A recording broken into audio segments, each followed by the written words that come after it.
Assalamu alaikum wa rahmatullah. Welcome back. Alhamdulillah. Everybody well rested, ready to go again? Alhamdulillah. I have some good news and not so good news. Okay. The good news is, therefore maybe not, is that there will be a lot of running around today. Okay, so you're sitting today, but you will be doing quite a lot of group work and different type of activities. Okay, and then what we're trying to do is that I'm trying to see whether or not we can start the projects today as well. So that will give us, and maybe we might be able to, depending on how we go, we can end slightly earlier tomorrow as well, inshallah. So we'll see how it goes because Al Midin has to go to the airport. Okay. Yeah. Okay. So this is the last slide that we had yesterday, which was on Bloom's taxonomy. Okay. So I have a question for you. I want you to discuss it in your groups. Look at the diagram, try and make sense of it, and let me know where you think, when as a Muslim community, we engage with the Quran, at what level of Bloom's taxonomy do we sit?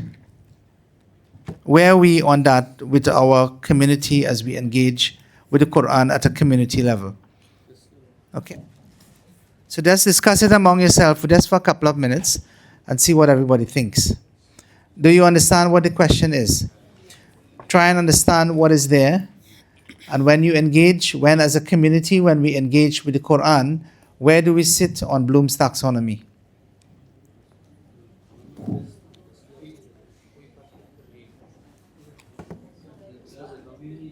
Yeah? Okay.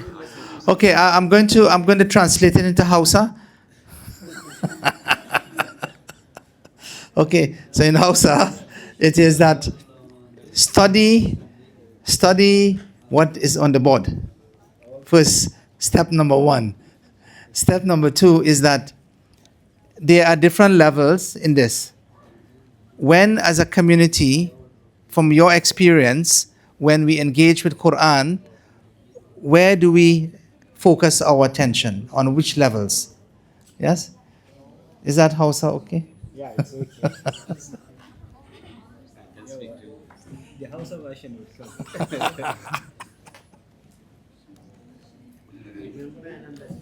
Okay, so where is, I think Bloom's taxonomy is in your book, isn't it? Yeah. So which page is that? 45. Huh?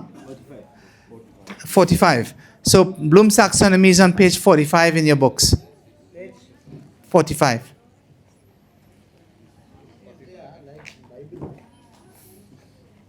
Yeah, page 45.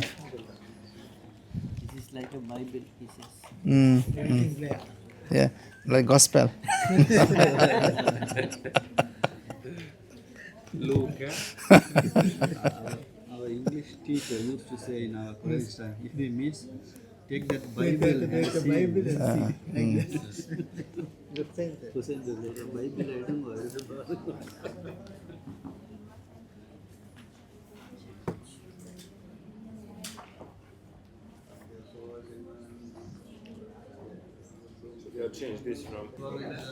Okay, I'll explain. Okay, inshallah. So you've had an opportunity to think about it. Who would like to start? Let's start with this group on this side. What did you all think? Yeah. So who is talking?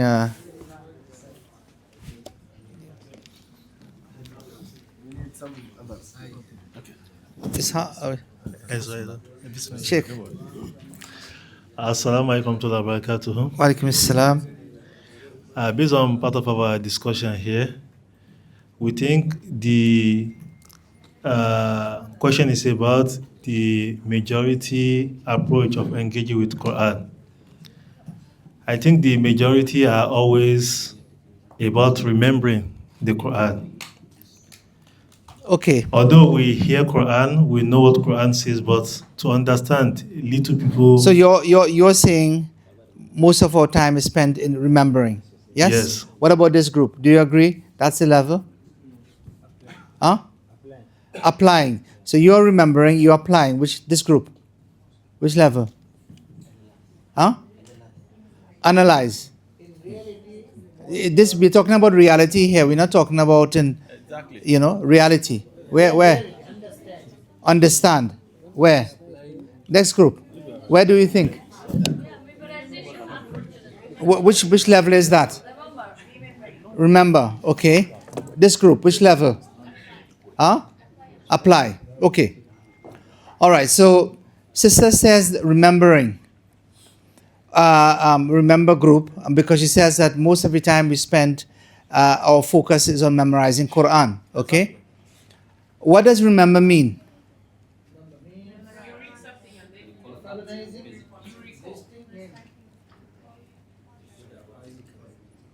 So recall facts and basic concepts. Okay. Define, duplicate, list, memorize, repeat, state. That's a combination of things. Okay. So if it is that I see a sentence, it's in Yoruba. Okay, and that looks nice. I like the way it's written. It sounds very nice, and I memorize it. Okay. Am I in the lowest level? Remember. Huh? Yeah, remember. The bottom line. Are you sure? Yeah, sure. That's it. I think you are not. Huh? I think you are not there. Huh? Am I? Yes or no? Now look at what the definition is of the bottom level. The bottom level says, the bottom level says it is about trying to recall facts and basic concepts. When you memorize something, you are repeating what? What you've memorized. With the hope that what you've memorized is something that you have a certain rudimentary level of understanding. You can recall a fact. When you memorize Quran, are you recalling facts? Yes. No. So where does it fit? And understand. Huh? We are nowhere. Still remembering. Remember, we fit in the remember. Remembering. So we need to come up with a new category on this Yes, we did and another call category. Yes, Bloom's taxonomy in the sea. Islamicized. In the sea. Huh? Islamicized or Islamization of Bloom's taxonomy for Muslims. So we create a level which is beneath the lowest level. Yes. Huh?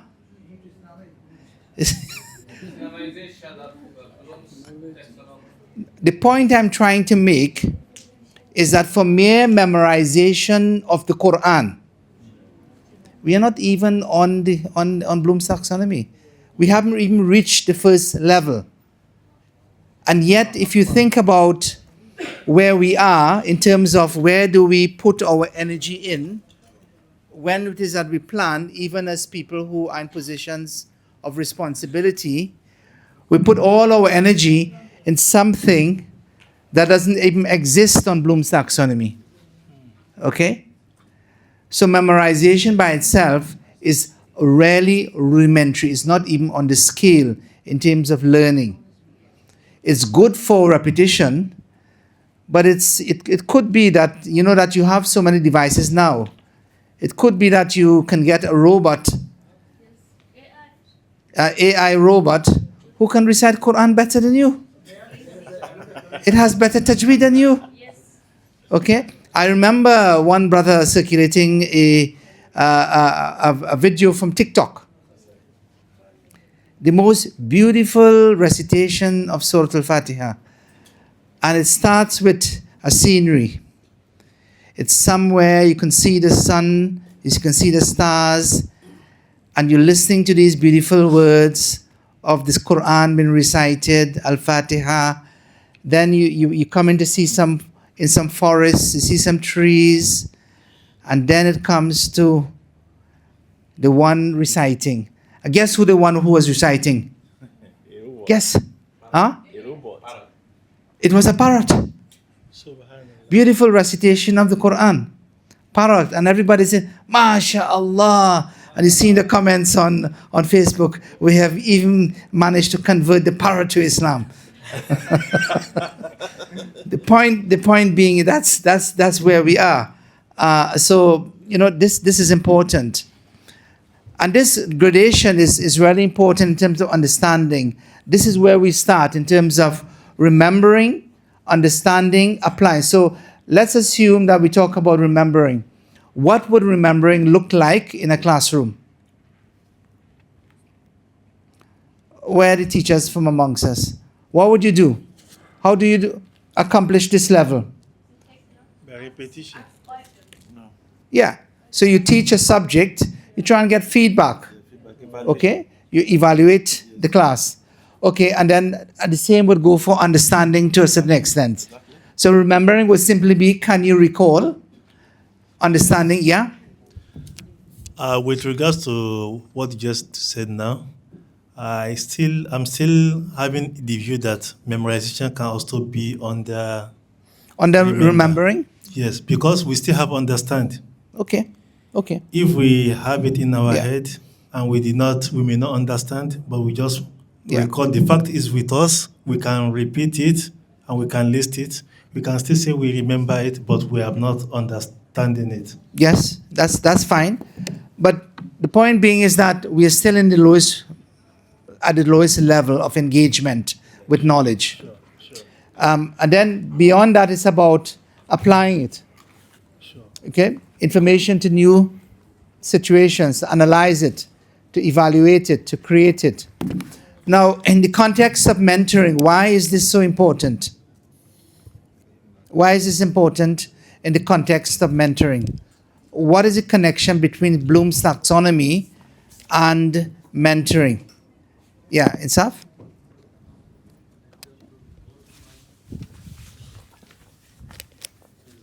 Open the door for growth mindset. While we are mentoring, we need to know growth mindset stance of his mother. Okay, so it's about growth mindset. Yeah. Anybody else? What's a linkage? Yes, sister in the back. Okay, I think, when we are talking about Bloom's taxonomy, we start from simple things. For example, like understanding, remember up until creating. Yeah. So if we are talking about how does this apply to mentoring, maybe we can say that as you are mentoring a person, you have to start from small things so that person that you are mentoring should understand. Because if you just go straight and say something that is bigger than what the person knows, you might end up losing the person in the process. Okay. Yeah, Adib? I would say in mentoring, we would start with listening, which would be under remember. Then we will remember what that person says, and then we build up on that until we create a solution for him or help him to create get the solution. So in mentoring, are you creating a solution for someone? Not creating, but you are like Yeah. you will direct him to that solution. Yeah. He will find it on his own. Okay. Almidi? Maybe mentor he tries to help mentee to reach the higher levels on the Bloom taxonomy. He's starting with the first and going through. Absolutely. So it has about his growth. Yeah. Where they're at. And when people are engaging with whatever knowledge they are, many of those that we engage with, they would be students, they would be people from different fields. And therefore, what you want to do is that you want to figure out where they're at in terms of the way they engage with knowledge. And therefore, you want to be able to get them to the next level, okay, to higher levels. All right, so we're just going to look at this video now, which is on questioning techniques. Lights off.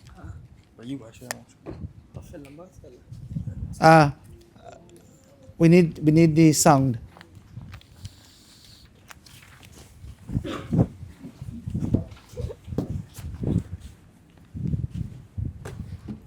Yeah, that's enough. That's good.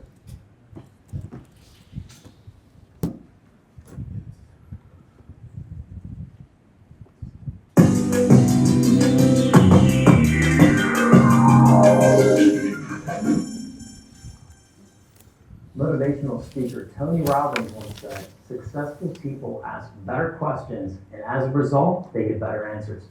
And there's no doubt he's right. When we ask the wrong questions, we don't get the information we need. This wastes time and can end up sending us on a wild goose chase. The right questions do the opposite. They give us information we need when we need it. Appropriate questions open doors instead of closing them. No matter who we are or what we do, we ask questions all the time. We use them to learn more about our tasks, our roles, and the world around us. We also use them to understand people better. So learning how to ask good questions is an important communication skill. There are several techniques and strategies you can use to help you do this.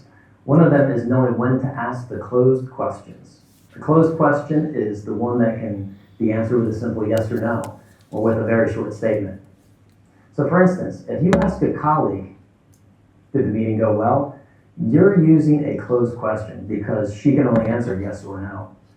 And then the conversation finishes. An open question is more effective because it encourages the other person to provide more information. For instance, asking a colleague, what did you cover during the meeting today, is an open question. This is because you're asking him to give you a longer or detailed answer. Another useful questioning technique is funneling. Police detectives often use it when they want witnesses to remember specific events or details. This strategy involves starting with general questions, homing in on each answer, and then asking for more and more detail. You can use funneling to gain the interest or confidence of someone you're talking to, or to get more information about a specific topic. For instance, imagine you want to find out how a meeting went between one of your colleagues and a potential client. You can use the funneling technique to get the information you need. So you begin by asking your team member, did you meet with the client? She answers yes. Then you ask, did they seem interested in the product? And she says yes, but they wanted to know more. Next you ask, what was the client's body language like while you were talking? Your team member thinks for a moment and says, it was pretty open and engaged. He looked me in the eye and I didn't see him fidgeting while I was speaking. He seemed to pay attention the entire time. You finally ask, is the client happy to schedule a follow-up meeting? And then your team member says, actually he is. He wanted to know if we'd be able to meet a tight delivery deadline. And I told him we could. Because you use the funneling technique, you know that your team member did a great job during the meeting and that your organization will likely get an order from this new client. Knowing when to ask the right question is an essential communication skill. You can use open and closed questioning and funneling to get essential information. There are several other effective questioning techniques you can use. You can learn more about these in the article that accompanies this video.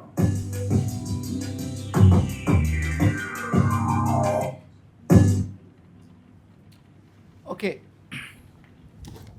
Is everybody familiar with Mind Tools? Anybody's used Mind Tools before? Okay, at one time, a lot of their stuff used to be free online. Now you do have to pay a small subscription, but Mind Tools is a really good site. And it has a lot of sites, especially when it comes to skills for work and for employment. The content is really good. It was initially based in the UK. I think they've joined forces with another company in America, but they produce really good material. Even in my workplace, I think all of us have all access to Mind Tools as a learning tool. So something for you to think about, inshallah. All right. We want to come to the one on effective feedback, and this is something which is really important. Now, let's listen to Simon Sinek now as he talks about this whole area of giving critical feedback. Okay? So let's see what he says. So one of the things that we do is creating a culture in which people understand that the reason we're getting feedback is not to quote unquote criticize them, but to help them grow as human beings. And that has to be established. Like this is what the advice I offer is not just a checklist that you do and everything goes fine. You know, you create a culture in which difficult conversations and critical feedback are welcomed or at least understood. But it's also how we give it. Usually we give it by pulling out a piece of paper and pointing out the thing that's wrong, and saying you've got to fix something, right? We usually point to the evidence first, as opposed to starting by the human being, which is, there's stuff I want to share with you. I don't know what it means, but I wanted to raise it with you in case there is an issue. Because I care about you and I want to see that you grow here, but there's some evidence that things are going a little sideways, and I want to address them with them to see what opportunities there are, or if there's anything wrong, because I don't know the reasons behind it. But here's, for example, the way you talked to your teammates the other day was a little harsh. And ordinarily, I'd be one to say, "Oh, you're having a bad day. It's no problem. Everybody gets a bad day." But you've been really beating up on people. I don't even know if you were aware of that. Right? And sometimes they'll say, I'm having a hard time, and it opens up. Or they'll say, I wasn't even aware, I didn't even know. Or it reveals something, as opposed to saying, stop yelling at people. Nobody wants to work for you if all you do is yell at people. It's hard for people to receive.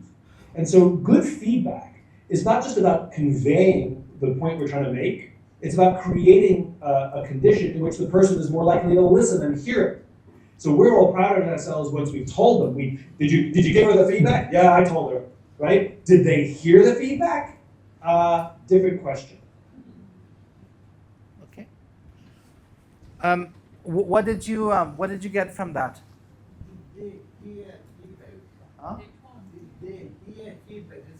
Did they hear the feedback? Okay. So feedback is not just about. Feedback is not just about ourselves feeling that we are doing and playing our part, but it's about trying to communicate. It's about the other person and trying to make the other person to become better, to become much more aware. Okay, let's look at this one and see what you think. Hey, Brandon. Thanks for meeting with me. I wanted to talk to you about our conversation yesterday. I'm not sure if you recall when you came to my desk and you made a comment that you didn't feel like I was being supportive or a team player. I felt offended, really, and confused about the situation because my desire is to help you and be supportive, and I told you I would take care of the task for the client. I need the client's information so that I can take care of that for you. And really, I want you to come to me and let me know earlier on when you're not feeling supported so that we can work through it together. And I'm interested in hearing what was going on with you, and also what are some ideas for things we can do, actions we can take, so that we don't have those types of interactions going forward.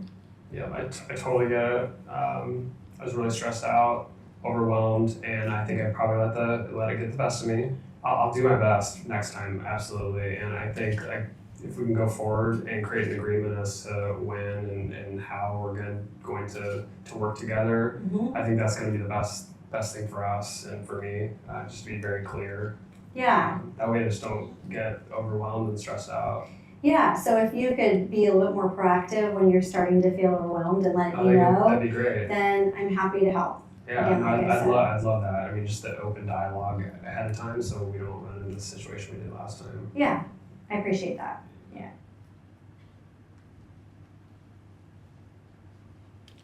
Okay, so what was the context in this particular video? Anybody set the scene? What was the context? Yeah, context. Okay, mentor trying to help a mentee, but what was the context? A bit more information. What did you know? How did she set the scene? Okay, So something has happened, okay? There seems to be a breakdown in communication because the issue is a breakdown in communication. You need to understand what's the central issue. Breakdown in communication, somebody feels, or for whatever reason, yeah, and therefore they've responded in a particular fashion. So how does she go about trying to sort of get into it? Anybody? What techniques was she using? So she set the scene. Was she did she try to sort of accuse someone or sort of pelt insults at someone? Why do you behave like this? Did she do that? Yeah. Right. So she set the scene that I'm not here to lay blame. I'm not here to accuse you of anything. But I'm setting the scene. I'm setting the scene that my desire is for us to work together and for me to try and see how much I can help you. That's my intent. So it's important. Once you begin to do that, what happens? What do you think happens when you begin to set that scene? Anybody? Okay. So basically, in a lot of these situations, emotions is where? It's high. It's a very emotive situation. People have, feelings, and sometimes it's the way that they express their feelings. So emotions are really high. So you want to bring that temperature down. And the way you bring that temperature down is by taking everything down at a human level. That it's about, there are things which are happening, it's affecting me as much as it's affecting you. And what are we trying to do at the end of the day is to work together as colleagues. So it's really important to be able to understand the techniques that she was using. Now, these are the techniques that she used, techniques that you can use in any situation. These things happen all the time. And often we can see these things with people's body language. When somebody, they're in a meeting, when somebody seems to have a problem, the way that they're answering the questions, the tone that they're using. Sometimes they might be raising their tone unnecessarily. Sometimes you're saying something, but they're looking in the opposite direction. They're not focused. They open their phone at the same point in time because they're not really interested in trying to listen to what you have. It means that something else is going on. And it's about you trying to figure out, well, hold on. Something is wrong here. You're trying to do something, but will we get to the conclusions that we want? Perhaps we wouldn't, because we haven't been able to settle some other issues. Yeah? Yeah. Yes. Okay. All right. What we're trying to do now is we're going to do can we get the lights back on?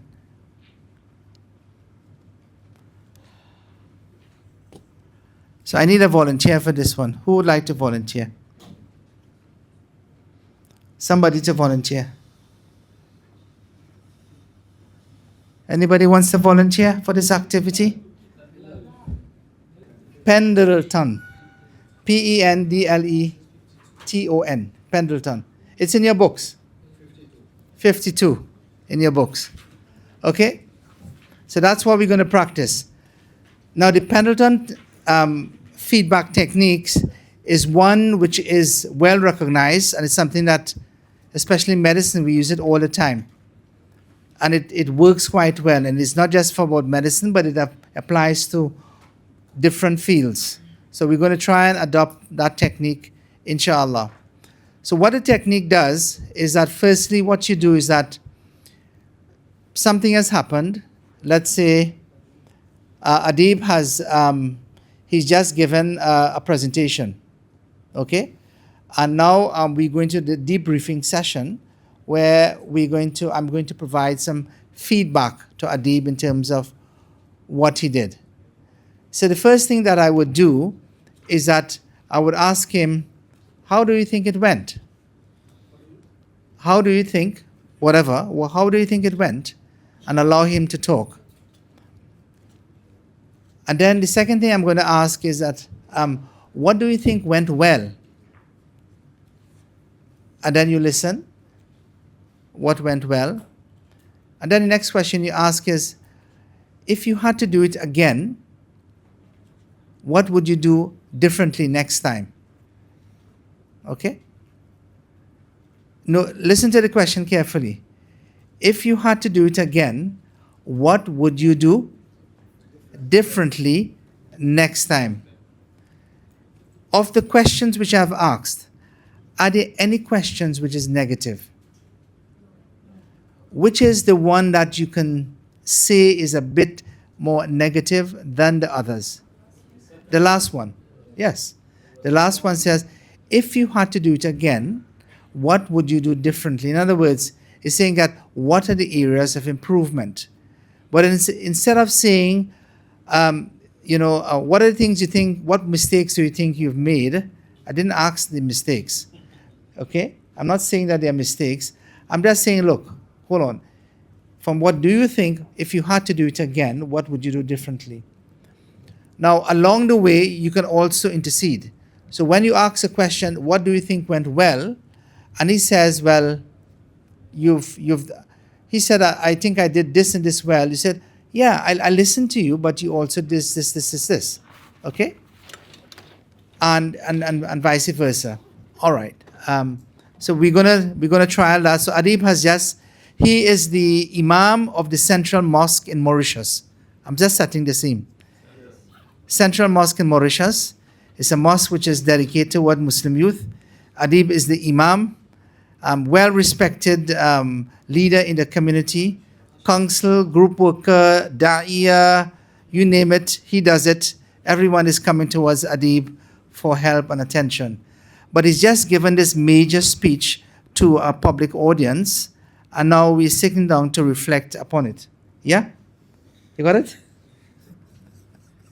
Right. Okay. So Adib, sorry, my apologies. Imam Adib. How do you think it went? Alhamdulillah, I think it was well. Closer. Alhamdulillah, I think it was well. I tried my best. Okay. And what do you think the response of the, you think? The response, it's a mix, maybe I would say. Okay. Because not everybody may relate to the situation in the same way. Right. But inshallah, I hope if someone has any question, they will come back. Yeah. So what you said that it went well. What do you think are the key things that you did which made it go so well? First of all, you have to prepare for your audience. You have to prepare your content, so you don't mix up things So how did you do that? How did you accomplish that?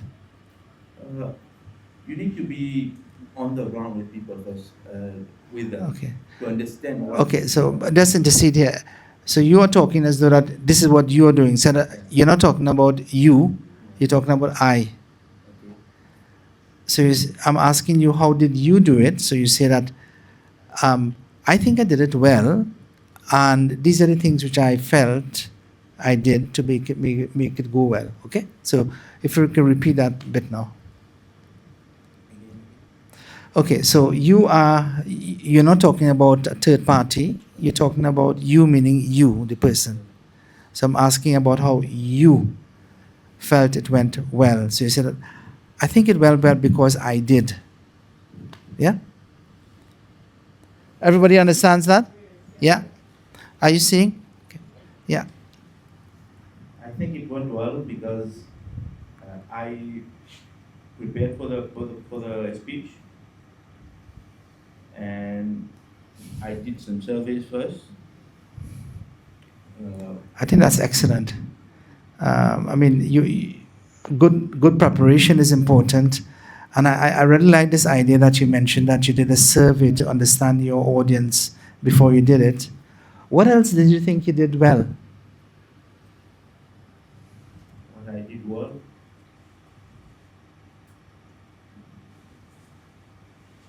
most important thing that I believe it that has been working for me and I've stuck to it, getting to know my people. That has been working well for me for quite some time. I've customized every interaction I have with them, making them feel like heard, and I can relate to their problems. And that has been working very good actually. Excellent. Yeah, I mean, I listened to your speech as well, and I thought that there were several things I picked up, which I thought I felt that when you went on stage, that you looked quite confident. So confidence, and I picked up that, you know, and your body language was quite strong in terms of, and you can see the audience sort of focused on you while you were doing your presentation. Yeah, so I thought that went well. So let's tell me a little bit more. If you had to do the same presentation again, what would you do differently next time? What I would have done differently would be trying to expand the conversation, like having more point of views. Maybe I've focused a little bit on my own context, on the people, and I've reduced the amount of information that I give them, like just for their context. Whereas maybe I should have opened up a little bit more, like giving them other point of views, so that later on they can figure out if they are in another situation, they have the information to figure out themselves. And what else? Well, how do you think you would do it differently next time? So that's one in terms of giving them different contexts. But anything else you can think of? Maybe I would consider changing the location also. Okay. Not only in one place, multiple places. Yeah, I think those are important points. Those are good points. You always want to try to find the best environment for what it is that you want to do. And I mean, I thought that you did an excellent job.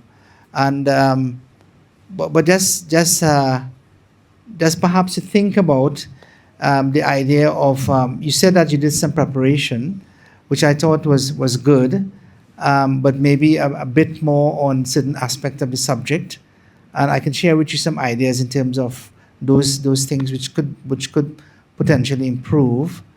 In terms of you going to the audience, I thought that was fantastic.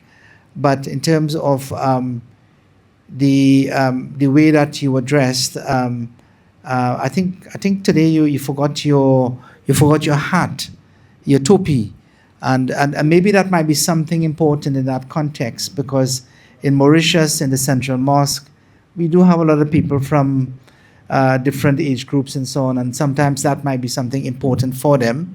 I know you normally do it, but maybe on this occasion you forgot. And there are a couple of other things, but I think generally fantastic. You did a good job. Congratulations, and we'll see next time. You know what happens. Yeah. Okay. All right. You know, it was made up on the spot, but as you can see, it's about now. What was my central focus? Am I trying to belittle anything that he has done?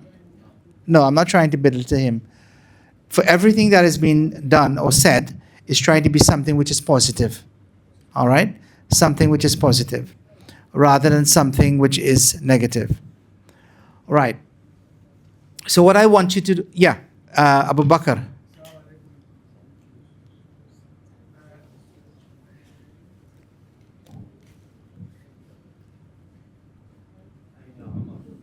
Assalamu alaikum.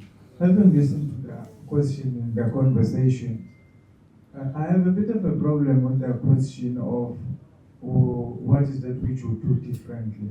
What is that? What is that which we do differently next time? Yeah.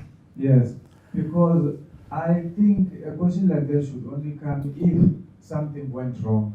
Now, the way you're asking question, everything was positive, including the preparations and him understanding his people. Therefore, I would suggest the question should be, how would you improve, since we shouldn't be comfortable with the current standards? There is always a room for improvement. Yeah. Because there is nothing wrong, everything was excellent, but now we shouldn't be comfortable, we must always strive for more. Okay, so from what you heard, was there anything wrong? I mean, was there anything that could have been better? There were a couple of things. The point, I agree with you, Abu Bakr, but the thing about it is that making or trying to improve doesn't mean that you have to do it in a way that sounds negative, that there's a deficiency. You can make it as a point of improvement and making it something, flip your answer, your question, into something which is positive. You want to make it into something which has to do about growth and development. Growth and development, something which is positive. When people are given criticism, especially if it's negative, very few people are able to take negative criticism and make it into something which is positive. So if I said to you that, come on, man, that presentation was rubbish. Okay? How do you feel? I've closed, okay? Right? So in other words, I want to tell you that there is room for improvement, but my starting point is, and I've done it in such a way that I've made such a generic statement which is so broad. What do you mean by it was rubbish? You know, it's just like somebody saying, that report that you sent in, I don't like it at all. It's not good enough. But you're not being very specific about it. Now, because you've made the whole thing, your opening salvo has to do with something which is negative, it means that everything else that comes afterwards, you've diluted. People are not going to listen to you anymore. They might do because they're forced to, but beyond that, it's difficult. All right. I'm going to, even though Adib sort of said that he did his presentation and did well, what do you think is a normal response? Let's assume a person has done something for the first time, and they sit in the chair and you ask them, how do you think it has gone? What do you think is the natural response? Huh? Everything was good? Yeah? Anybody else? I'll tell you the response. Maybe in your situation is different, you're all experts. But I'll tell you the typical response we get when we do this exercise is this. Oh my gosh. I thought I had no confidence at all. It was really difficult. I think I messed up. I didn't do it well at all. I don't think they were listening. I felt nervous. I think my hand was trembling. No, what was the question I asked? My question was, how do you think it go? What are the responses am I getting? Is it positive or negative? I'm getting negative responses. And often what happens when we do something, it doesn't matter how experienced we are, what comes to us automatically is a negative thing. And we're always thinking about, oh gosh, the rector was there, this one was there, that one was there, I did it, and I don't know how they've received it, what they think about what I've done. They might be thinking that you've done a fantastic job, but you are thinking to yourself, having not received feedback, it's the worst thing that I've done. I could have done so much better. You're not looking at your strong points, you're focusing upon perhaps some perceived weaknesses of yours. And sometimes what we find is it's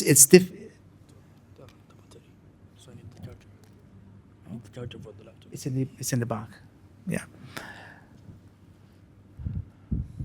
Yeah, sometimes you find that what happens is that you almost have to pull. It's like, like going to the dentist and to have to extract people's tooth, especially a molar tooth.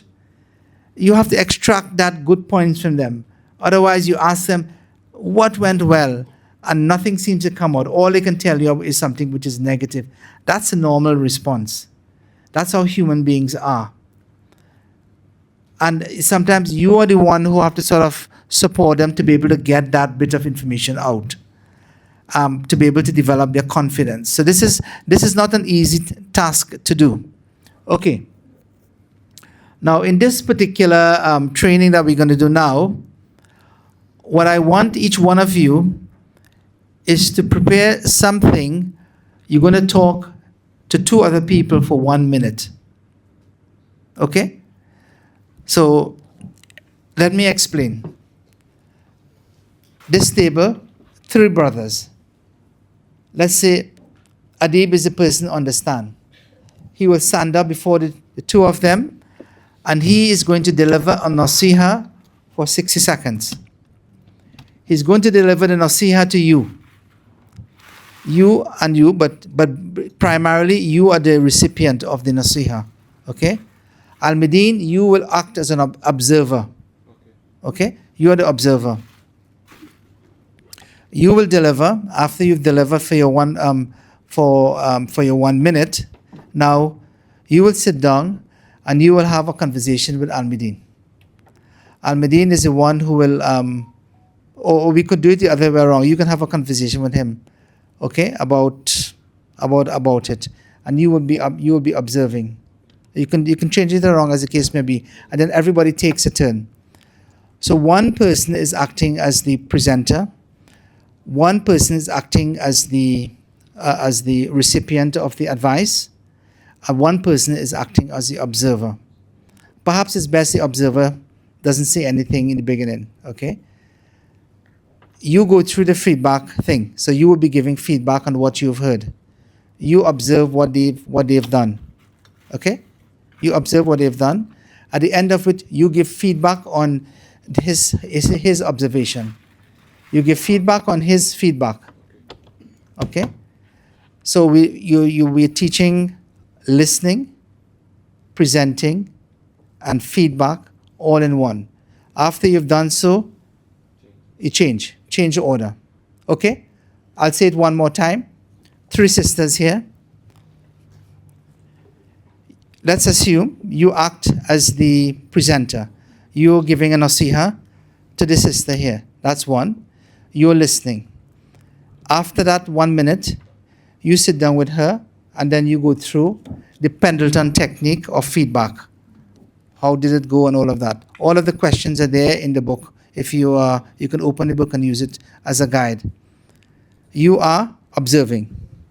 You observe how she's presenting, the feedback that has been received, how the Pendleton technique was used, and then you will give feedback on how they are giving feedback. All right, so you are the master expert giving feedback on that, and then you switch roles. Does everybody understand?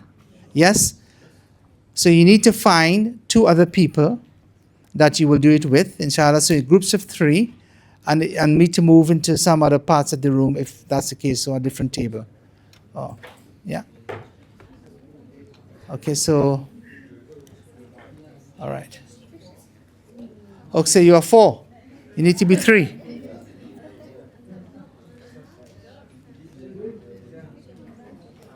You want to say 4, or you want to say as 4? 2 people to do feedback or something?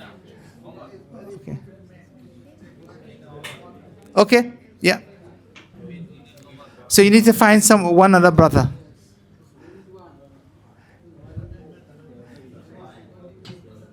Okay. You are 3. You are 3. Everybody wants you, Ishaq. They are 3. No, they are 3. We have 2 here, So, look. Okay, so one person goes with. Okay, Dr. Bell is there. So you have another 3 here. So Dr. Bell can be 1. So that's 3.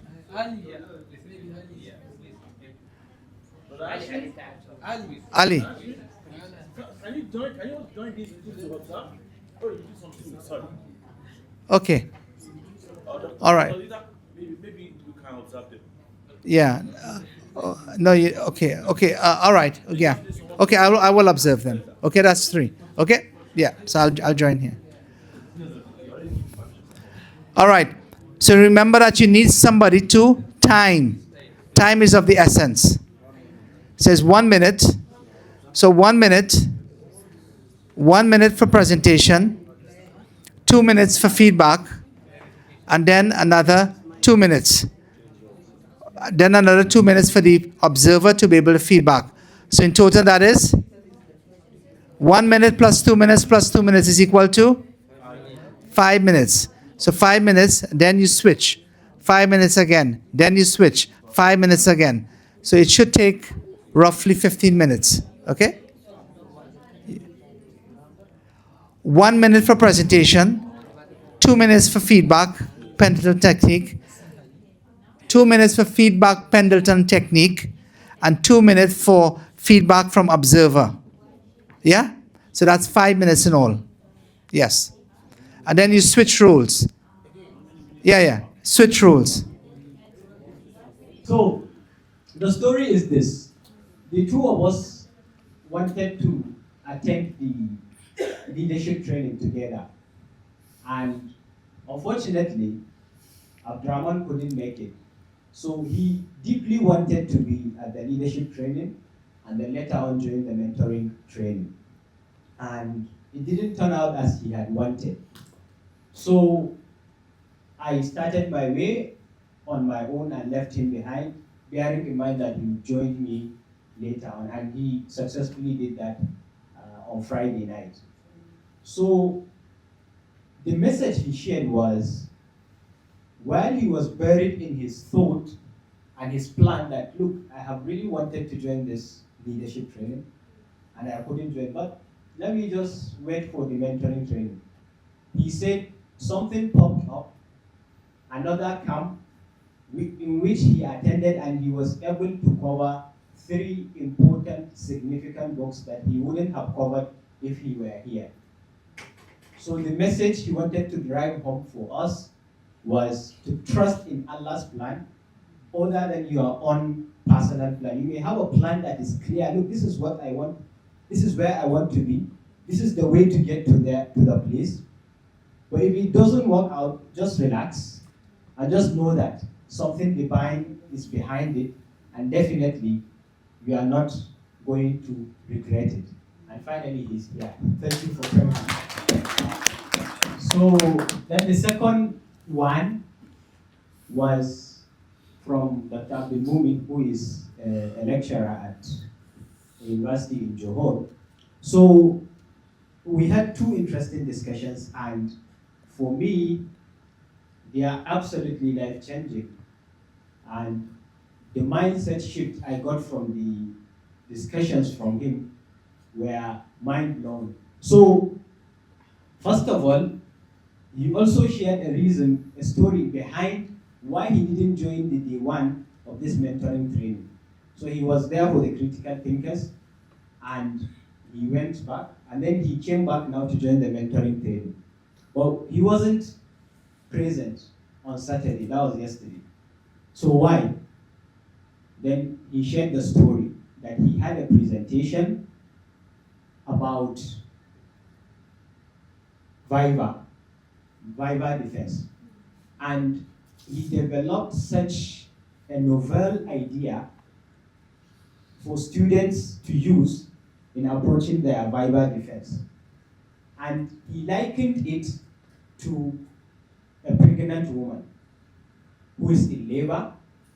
And I'll just try to give the imagery if I could. So he said, for the PhD scholar or the master's student is like some pregnant woman who has conceived. So the idea, the new knowledge you want to produce is what you have conceived. It is not yet fully developed. So you need your supervisor, your second supervisor, the external supervisor also, to be there to nurse that idea until childbirth. But nursing this idea requires very rigorous processes. So then he said all these processes continue to take place. But where students have the biggest panic of their scholarship journey, he said, is at the Viva defense, in which some students even die from panic attack or trauma. And for me, that was scary, like a whole death. He said, oh yes. And that was why he was invited to deliver this lecture in order to calm down the tension and pressure of students to be able to face these scenarios properly. So he said, as a student, anytime you walked into the Viva, what is it called? Is it Viva room or? Yeah, you're right. Yeah. So you should imagine you walked into a labor room. Those supervisors sitting there, they are not there to attack you or to belittle you or to look down on you. So you should look at them as midwives. And the lead supervisor, you should look at him as the obstetrician. I don't know the obstetrician, right? Dr. Isaiah, correct me if I'm wrong. So he is there to make sure that both the mother and the baby are safe at the end of the day. But it is not quite an easy task to deliver. Sometimes the mother might be asked to undergo CS. It is painful. But why? So that the baby is safe and the mother is safe. So if students were to walk into Viva defense room with the view that their supervisors are there to nurse their idea into a new formed knowledge that could stand the test of time, then that tension and that pressure would be significantly reduced. And the hostility that exists between students and their supervisors will also significantly go down. And I loved the idea, and then he shared some feedback, because part of what we learn also from mentoring is about feedback. So he shared some feedback from his mentees who are conducting research now, and they were just saying, like, this has just shifted their mindset. Like, okay, now they are no more hostile, they are no more afraid. Like, they are just looking forward to it. If there is anything wrong, they are ready to work it out with the supervisor. Because we also highlighted the point that for supervisors that insist that something has to be corrected, has to be done the right way, has to be resubmitted, has to be researched again, imagine you are in their position. Would you like your name to be attached to a research that is substandard?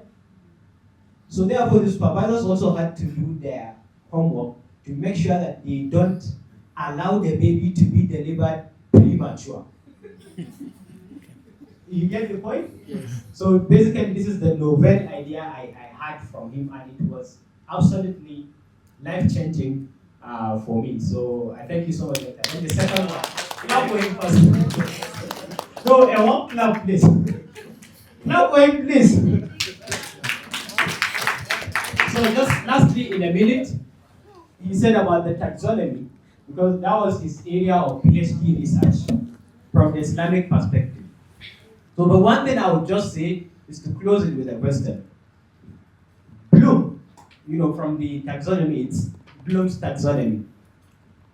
He said, but the man himself does not believe in God. Now, is it appropriate to use a model developed by someone who did not believe in God to assess God's words? Now you answer. Thank you very much. Okay, inshallah. Alhamdulillah. Okay, so next group. Which is the next group? Okay, yeah.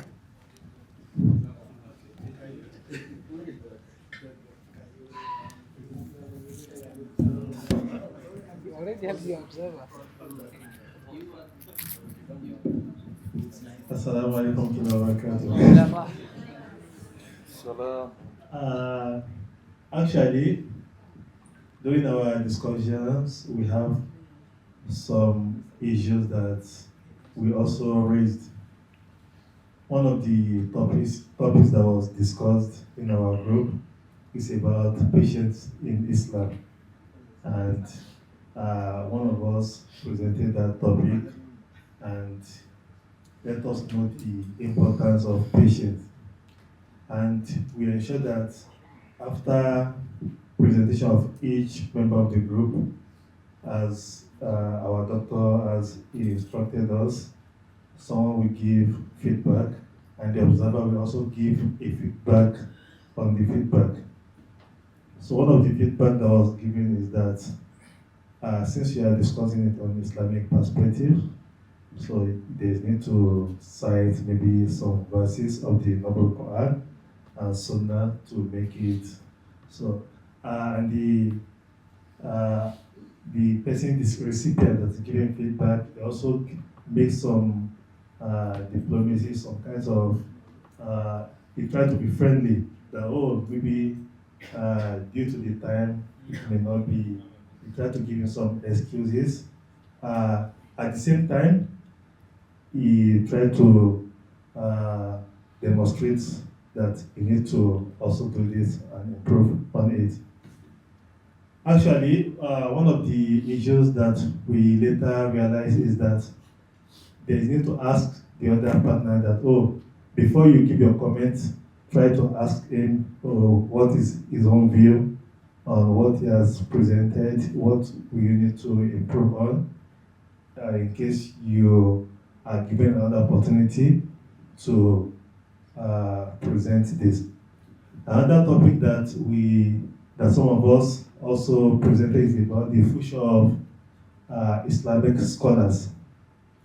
We try to look at this aspect also, that some scholars have made some efforts in the past to make Islamic scholars relevant in our contemporary time.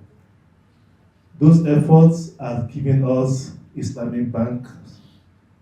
Islamic Bank is a product of some people's research and their efforts. We have Takaful, we have also Islamic law, Islamic contemporary application of Islamic law, and many ways that some of our previous scholars have contributed. And this is contributing to a prospect, or we say a prosperous future of Islamic scholars. Now, we can say that we have some Islamic scholars. As there are Islamic scholars in the mosque, there are also scholars in the market or in the labor market. We also invite them, oh, come, we need your consultancy in our Islamic Bank, in Takaful, and others. A question was now raised that now some people have done this to us, and most of us are benefiting from it. What are we going to do for the future generation? This needs to be continued. Islamic, there is a verse of the Noble Quran that Man hadha al-kitab la yugadiru saghiratan wa la kabiratan illa ahsaha. We believe that Islam comes with many solutions. Islam is so comprehensive. Islam is so advanced.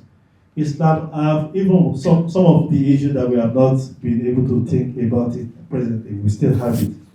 But it needs a people of high intellectual, a people of dedication that will also follow the paths of those scholars and bring these new ideas out. And this will contribute to a prosperous future of Islamic scholars. Thank you very much. Bilal? Anything to add, Bilal? Assalamu alaikum wa rahmatullahi wa barakatuhu. We had a very good, very interesting conversations in 3 topics. Alhamdulillah, it was very fantastic and wonderful. In terms of our observation, firstly I need to say the content, the present has taken was clearly articulated. It is related to current political situation of Bangladesh. I was already familiar with that, therefore I could be able to easily understand that topic. That's the main thing. Second thing, my observation, the accent is something different from Sri Lankan accent.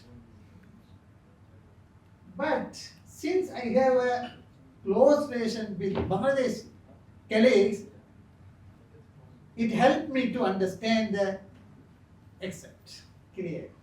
So what I am saying here, these are the things very much important for us to understand the reality. The third thing, timing is very much important. Sometimes our brother has taken more time. So while we are observing anything, time limitation must be stated very nicely. So I am observing our colleagues are not maintaining our time. So it is not good. Also with regards to our presenter, Abu Bakr, I should say something. He, from South Africa, is waiting and serving as a very good Dai. He shared some concern about South African Muslim situation. I was impressed by his articulation. Also, his presentation was nice and very clear. Thank you so much for our commitment. Thank you so much. Okay, excellent. So, so there's a lot which came out of what you've said, and I just want to reflect upon it. So we have been looking at quite a number of different skill sets in terms of what is required for mentoring. We talked about the idea of self-awareness. We talked about mirroring and matching. We talked about developing rapport. We talked about building trust. We've talked about empathy. And we've talked about giving feedback and so forth and so on, listening and questioning skills. All of these are things, so even though they might be considered to be individual skill sets, but when it comes to you actually engaging in your discussion with your mentee, you are, yes, one more group, is it? Okay. Two more groups, okay, okay. Okay, Bismillah. This group as well, is it? As far as our group is concerned, I think we observed, actually we just stick to basics. We, once we completed our talks and feedbacks, we actually discussed whether we stick to the basics, meaning to say whether we actually follow the steps. Few of us, actually myself, misunderstood the process, and so we rectified it. So in the basic sense, we just wanted to follow the scheme, whether we have followed correctly. This is what we have mostly done in our conversations. Beyond that, we discussed whether feedbacks can be, once we start to give feedbacks, do we need extra skills or not extra skills? Do we feedback the giver? For example, if myself giving feedback, whether I need to be a person of, meaning to say that person with critical overview, critical thinking. Because sometimes people are always negative. They always look for negative. That sometimes they are programmed to be negative. Whether, even they follow the techniques, they always focus the negative. Some people, those always focus the positive. So we discussed whether we need something more to be trained prior to following these steps, being mentors. So we discussed those things and we concluded that yes, we have to train ourselves to look realities from multiple perspectives and to train ourselves to look at the things beyond the binaries of black and white. So those skills, those transformation within ourselves will make us better mentors, not just technicalities that follow that are on the book. Rather, beyond that, we need to train ourselves to be a person with, look at the realities from a critical perspective and seeing things from multiple perspectives. These are very much basic things to become a good mentor. And these are the conversations that we had in our table. Thank you very much. Yeah, assalamu alaikum warahmatullahi wabarakatuh. I think within our group here, we looked at the process that was given. So, Brother Jamil spoke for 1 minute. Brother Jalil spoke for 2 minutes. So, and I observed. So, in my own observation, I see that when he was speaking, he had a good listening. So he was able to listen carefully to the Nasia, and then after that, he responded to it. During when he was also speaking, he also exhibited a good listening skill. So he also tried to listen to the feedback that he also gave.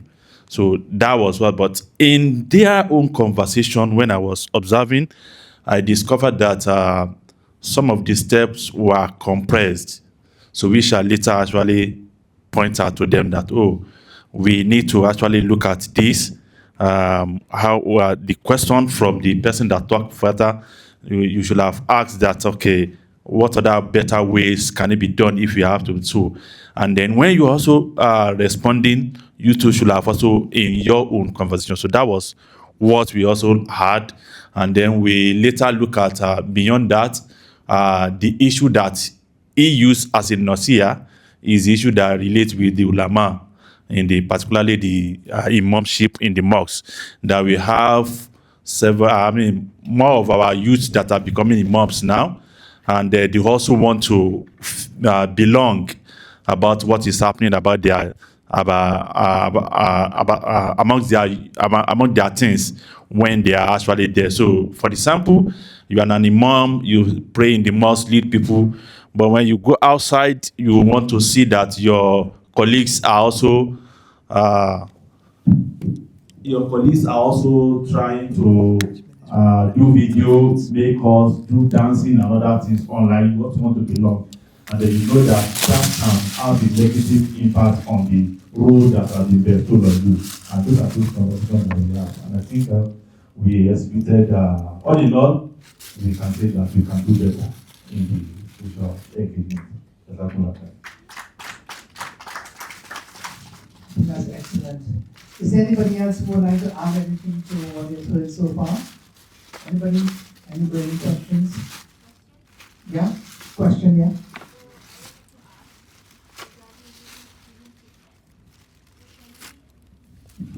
Regarding giving feedback, should we balance between giving positive and negative feedback, or should it always be positive, positive, and positive? Okay, so we're going to do a little experiment. So who here loves to receive feedback, but it is done in a positive fashion? Okay? Okay, has everybody heard the question? Who here loves to read feedback if they need feedback to be received, but they like it done positively? Okay? And who here, when they receive feedbacks, likes it to be done in a very critical way, in a very negative way, in a sense, in a negative way? Okay? All right. Yeah. Constructive. No. So you can be positive and you can be constructive. All right.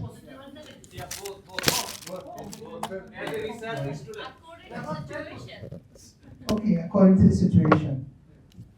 The point I'm trying to make about giving feedback is that whether or not you have something positive to say, or something which you can describe as being negative to say, the way that that is conveyed and how it is conveyed makes all the difference in the world.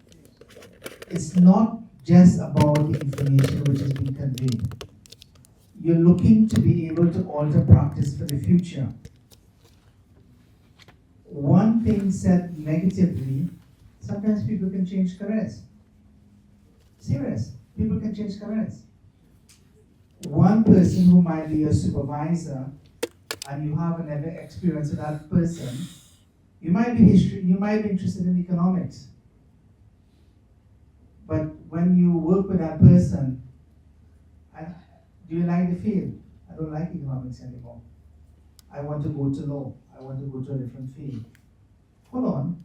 But you loved economics all the time. What has changed? And often it's because of people, the experiences that people have. The way that there are some of us who we have what we call thick skin, sheep skin, okay, very thick skin. And because we have thick skin, because of our years of experience and exposure, we believe that we can take it. Hit me hard, okay, because I've trained. But hitting somebody who is a professional wrestler in the stomach is different from hitting Azim, who is, are you a professional wrestler? No, who is not a professional wrestler, okay? It's different. The response is going to be different. Therefore, the context is important, as all of you have mentioned. But for the most part, you need to be thinking not just about, if you want to convey some information, you need to be thinking of what techniques are you going to use, and whether or not those techniques, and whether or not you are best placed to be able to deliver that. Okay, as I mentioned yesterday. It's really important. All of these skills here, you can make or break the relationship with your mentee. You might be very passionate about mentoring. You may love the mentor. You say, well, all of these young people, I am concerned about your futures, and I want to do what I can to help you. Perfect, fine. But just maybe, sometimes you say something that turns them off completely. Okay? It turns them off completely. Or you come to the room and say, look, all of you here, you did not show up on time. You didn't show up on time this morning. I really wanted to say that you are a really good group of people. What else do I say?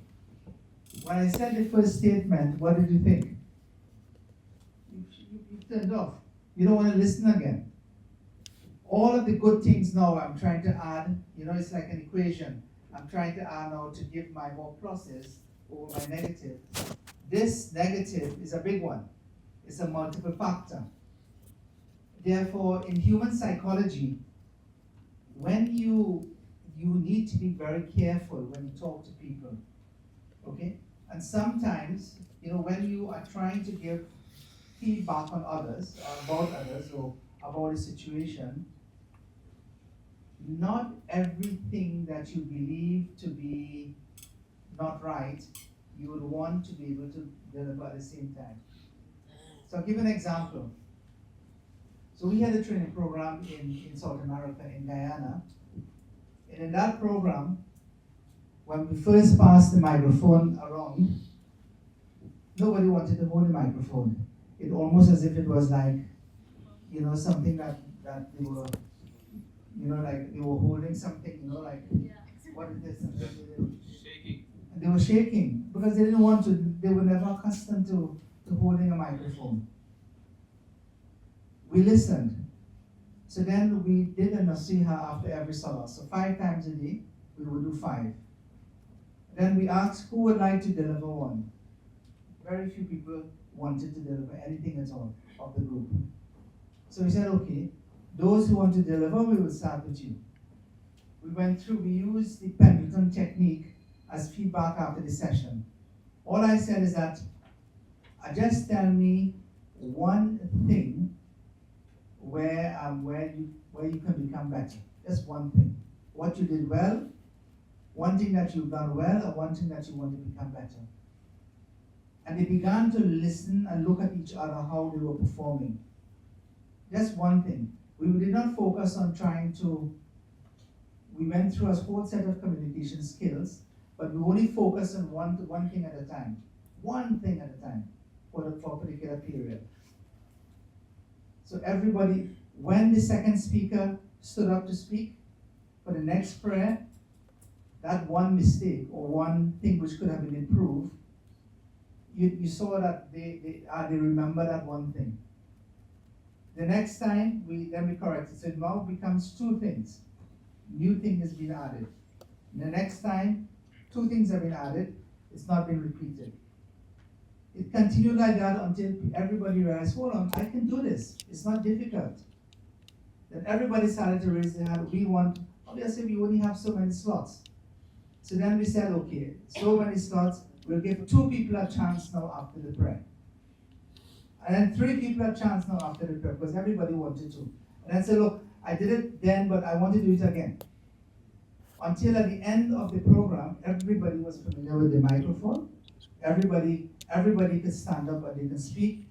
They had confidence. But the key to the confidence building is that they always had the ability. We just had to be able to provide that safe environment to be able to nurture that. And that's the key thing, is a safe environment that we need to be able to provide. The thing about it is that people stand up and they can make 100 mistakes. And you could tell them all 100 mistakes that they have made. It's going to make no difference. Because it is too overwhelming for them. Okay, we are not machines, and not yet at least, to be able to process that amount of information. And therefore, we need to think one thing at a time. Just one thing. They are not ready to live the palace.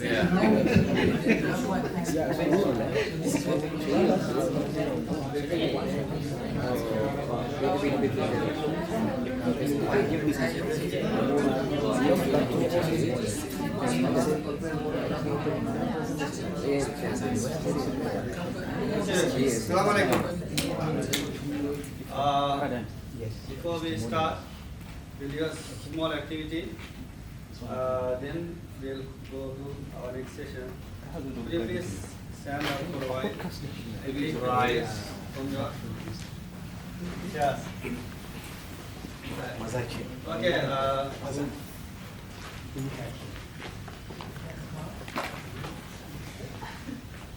Take your hands. That's right. Yes. Rotate your wrist right, forward and backward. Right. Nice. I did exercise. Okay. Nice. Right. Now just rotate forward. Right. Both hands backward. Now we are going to do a coordination activity. Right. Just rotate your right hand forward and left hand backward same time. Same time, right? Yes. Wow. Just try.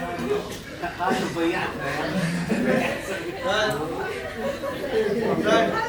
Change left to right. It's called coordination. Coordination. There are several exercise activities. It will activate your both sides of your brain. Oh, really? Okay. So just I will. Right. I will teach you how to do it. So just practice. Okay. Just take your hands here. Now your left hand down and right hand up like this. 1, 2, 3, 4. Right, stop. Now right hand downward, left hand upward. Right. Okay, now just try. Now slowly bring your left hand behind and right hand forward. Right, slowly. Just focus on your hands. Okay, focus. Right. 1. Right, okay.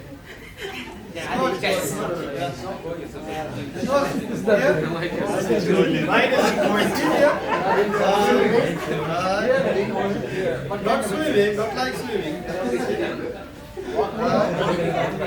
Very fast. Okay, right. Now, this is activity for you. On our last day, try to do someone counts. Forward and do it.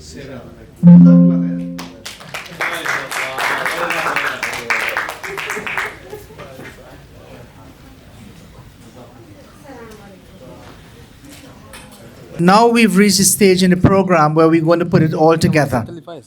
How do we put it all together to make sense? And how do we put it into action when we deploy it as part of mentoring one-to-one with someone else? So this is what we're going to look at. Now there are many models which have been popularized about mentoring. We're going to look at some of them. There are a few of them which have been mentioned in the book. But the one which in the book is called the GROW model. The one which is on the slide is one which is slightly different from the GROW model. It is called the iGrow model. iGrow. Right? And the reason for that particular model, and including the I in it, is that sometimes you want to contextualize. So the purpose of the I is to be able to contextualize the solution. It could be that both of us, we're going to have a mentoring session. So, and then you start immediately, well, okay, last week when we met, we discussed about doing this particular goal of yours. So let's get on and try and see where we are. But it could be that over the last week, I have been ill. There has been a disaster in the family. Something has happened. There's another issue which is overriding, which is creating a problem. You want to be able to understand where people are. So by putting the I in, it's about trying to understand what's the issue. So simply asking a question like, what's up? Okay, what's up? Okay, not what's up, but what's up? Okay, so identify the current issue. That's something which is important. You need to remember the GROW, G-R-O-W. And the G stands for what is the goal? What do you want? Okay, what do you want to achieve? So you define exactly what you want to achieve. So can anybody give me an example of a goal?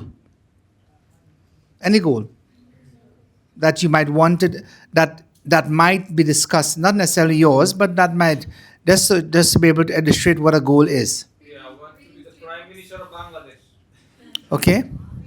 You want to, what's the goal? Want to be the Prime Minister of Bangladesh. Want to be the Prime Minister of Bangladesh. Okay. That's the goal. What do you think about that goal?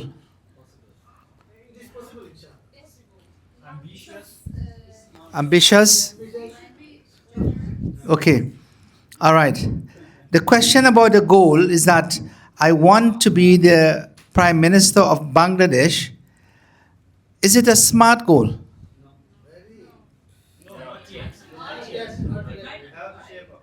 Is it smart? Huh? Is it smart? So what's smart? Is it specific? Yeah, it's specific. He wants to be the Prime Minister of Bangladesh. Is it measurable? Is it? No. Is it? Let's do it in order, okay? So it's specific goal. Brother wants to be Prime Minister of Bangladesh. Okay? Is it measurable? M. Okay? How can you scale a goal to be measurable? Prime Minister Saab, how can we scale a goal to be measurable? Yeah? Abu Bakr? Okay. So he is, right? So he is a PhD student in politics. Politics? Huh? Politic or politics? Okay. All right. So So that's where he is at, okay? Now, being just a PhD student in politics, what will it take for him, just imagine, what will it take for him to become the Prime Minister? If you were to put some steps in place, he's there, he's studying, he's a student, and he wants to become the Prime Minister of Bangladesh. What will it take? What are some of the things? Okay. So, yeah, he may not have to establish his own, but for most people, do they establish their own parties? Right. Okay, so he needs to be involved in a political party. That one which, I mean, he could form his own, I agree, but it might take a long journey. Or maybe he's preparing for his children to be the Prime Minister rather than him. Okay. Okay, so that's one. So he needs to be a part of a party. What are some of the other things? Is that achievable? Yes. So he's not a member of a party now, but one step that he can join. What are some of the other things that you would need to do to become the Prime Minister? Yeah? Okay. So he needs to have good public speaking skills, a good orator, networking. All right, he's just a student now, he doesn't know anybody, so he needs to get to the right circles. All right, he needs to know which dark corridor to be able to pass in. Okay? To be able to, yeah. What else would you need to become? Yeah. Okay. He needs, okay, let's assume that that's the goal. So we're breaking this big one goal down now into small achievable ones, okay? So you mentioned that he needs to think like a politician. How do you learn to think like a politician? Yeah, Abu Bakr. All right. So Abu Bakr says that you must become hypocritical in the way that you do things. Flip-flopper, isn't it?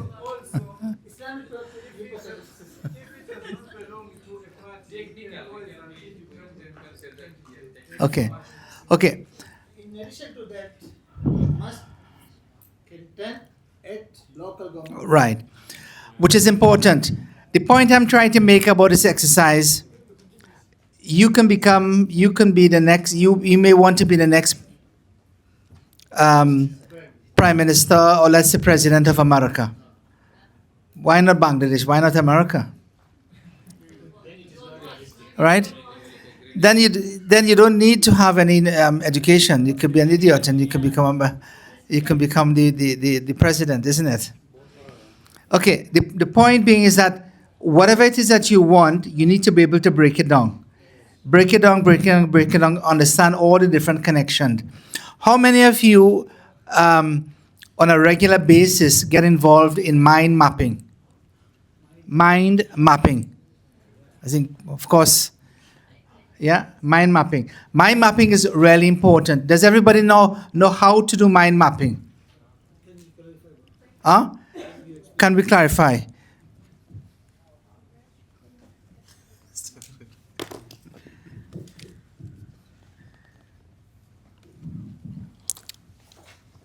Okay. Assalamu alaikum wa rahmatullah. Do we have the mark pen? Okay, can you show it? It's going to be brief. Okay.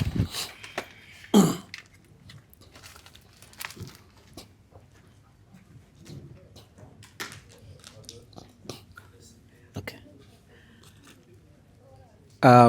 Mind mapping, why is this important? Is for clarity of your thought. It helps you to simplify complex idea.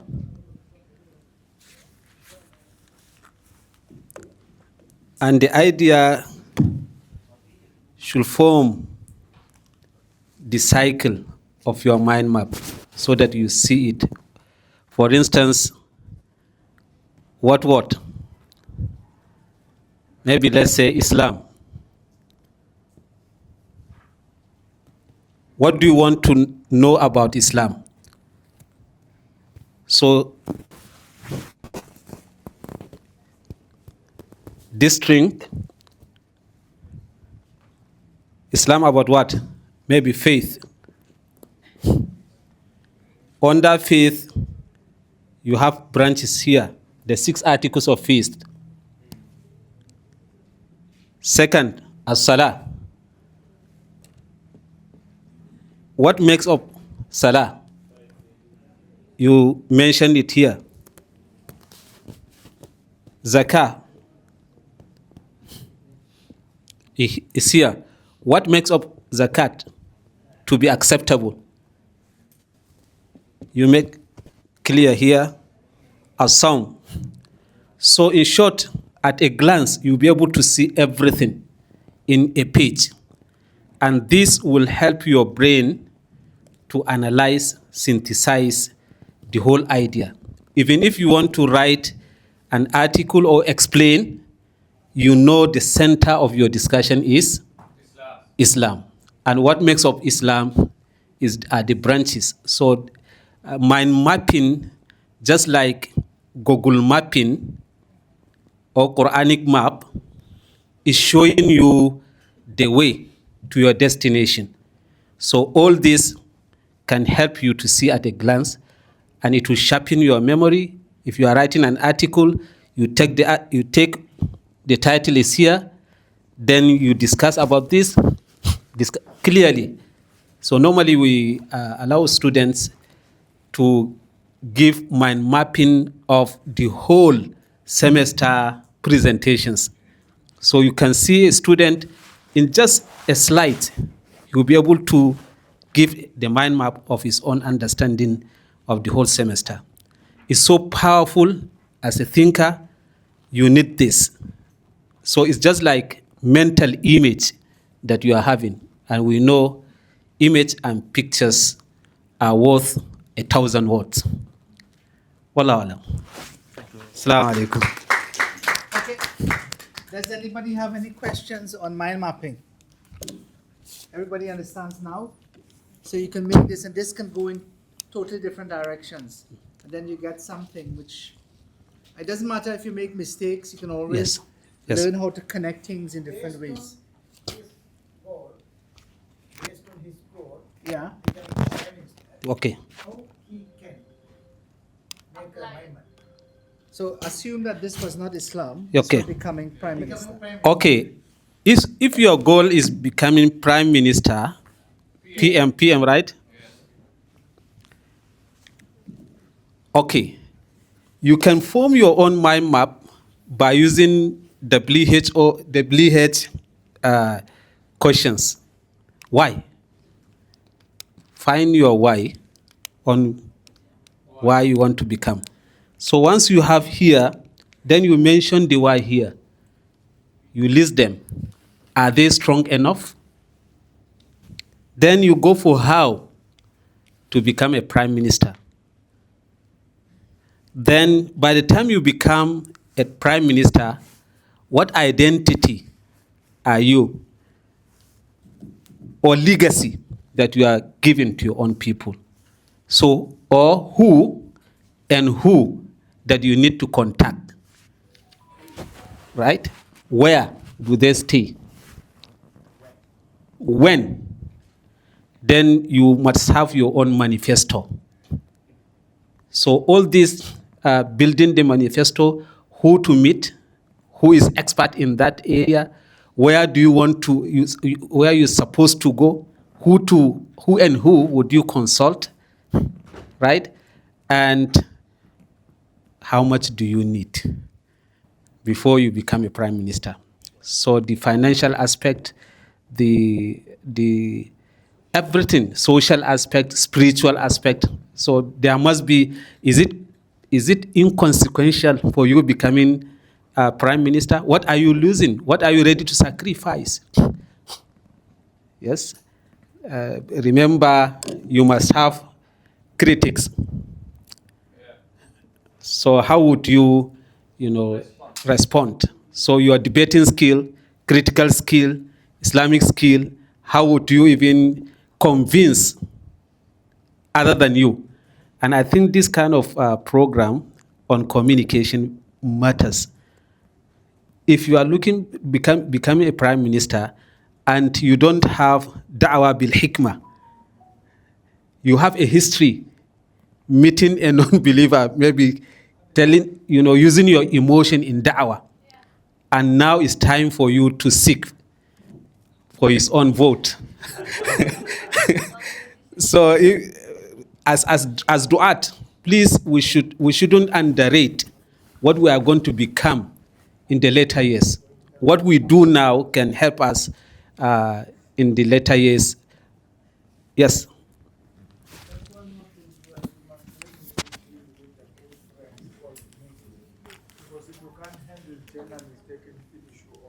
Excellent. So he is advising in your mind map, you put into consideration media. So mind map is something simple, but you cannot have a mind map without deeper thinking. Truly, mind map is something that is a condensed idea. Just like saying, wal asr, Quranic method, right? Is time. It's just a word, but it's talking about the history, generations, from Adam down to Muhammad sallallahu alaihi wasallam. Wal asr. You have a lot of things to say about that, but just one word. So that condensed idea that you can put, not everything that you need to detail it here, but the keyword, the cell, the keyword that you can expand along the line. So everything that you need should be seen at a glance. That is the mind. You pour your mind here, and also the map. While you have the map, remember, it's not the destination. You need the compass, which is the why can tell you which direction are you taking as a legacy giver. Wallahu alam. Assalamu alaikum.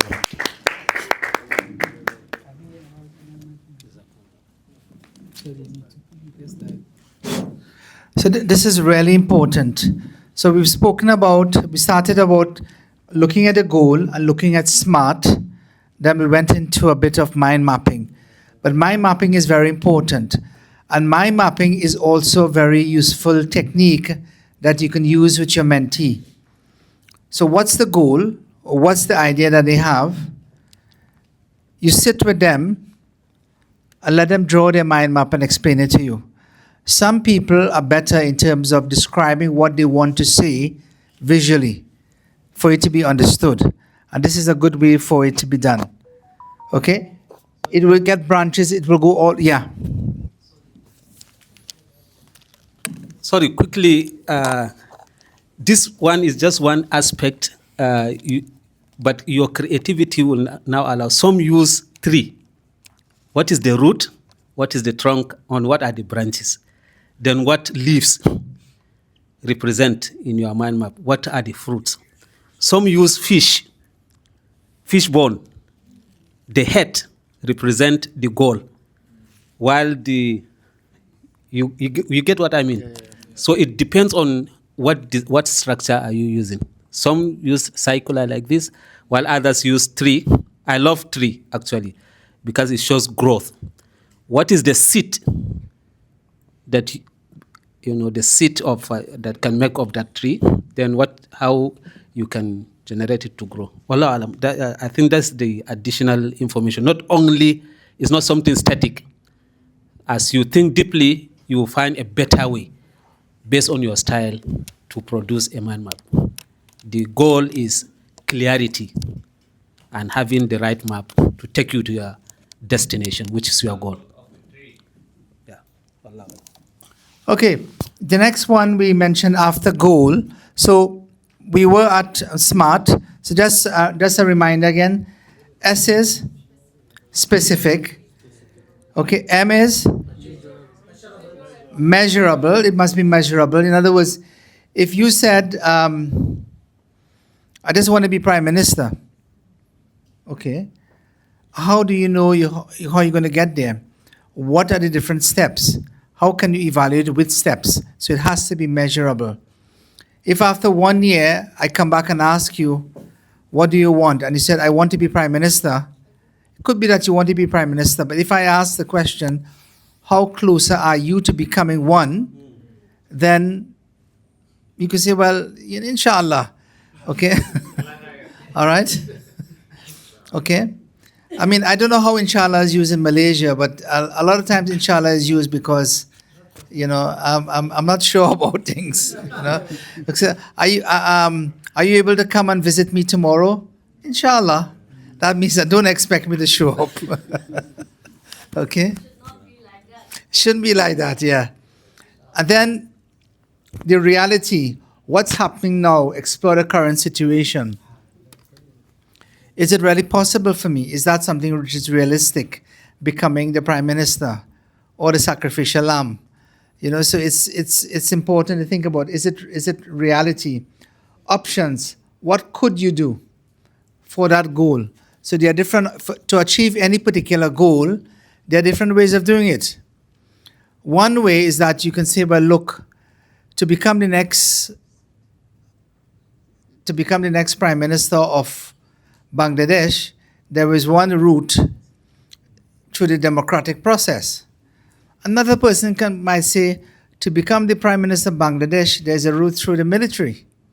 Maybe I become the Army General. But you still become the head of state. I'm not telling you which method to use. Okay?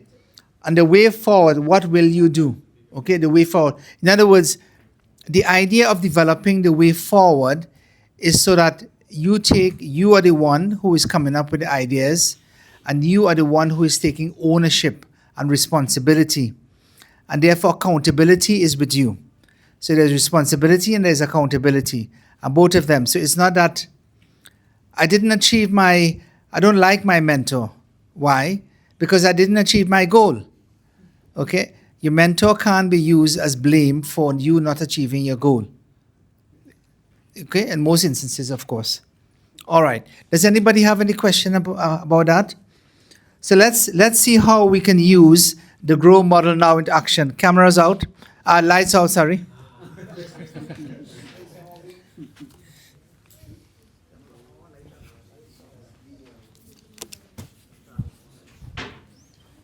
Okay. So think about the GROW. Let's see how it's used.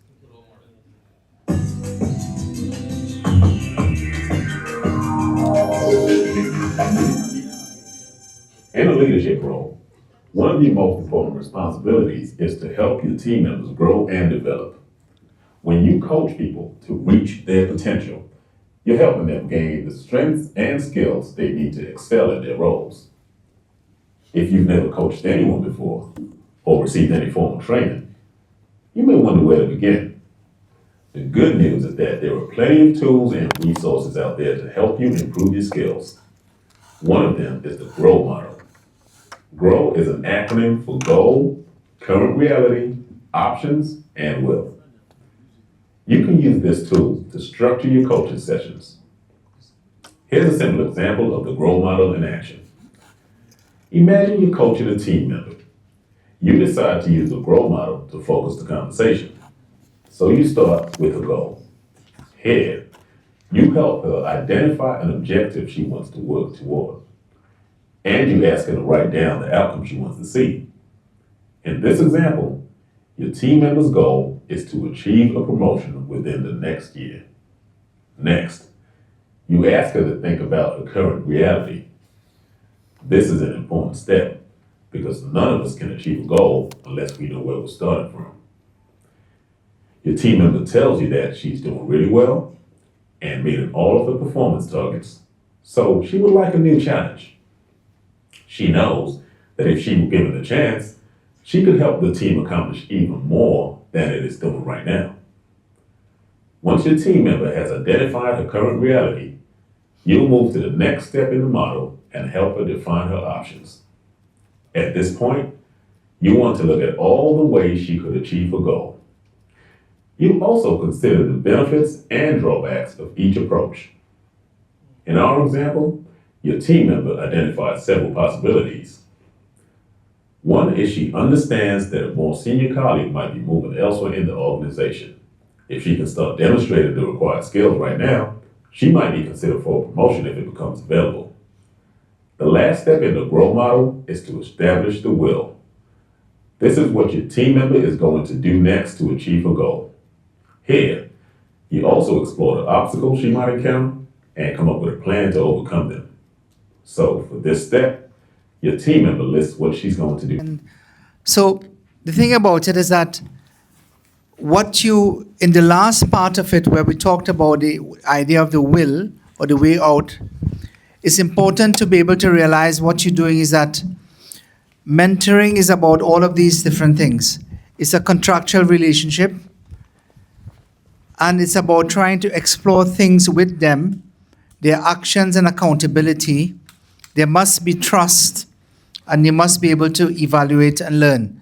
That's the whole basis. So if you think about the word create, all of these elements must be there in your mentoring relationship.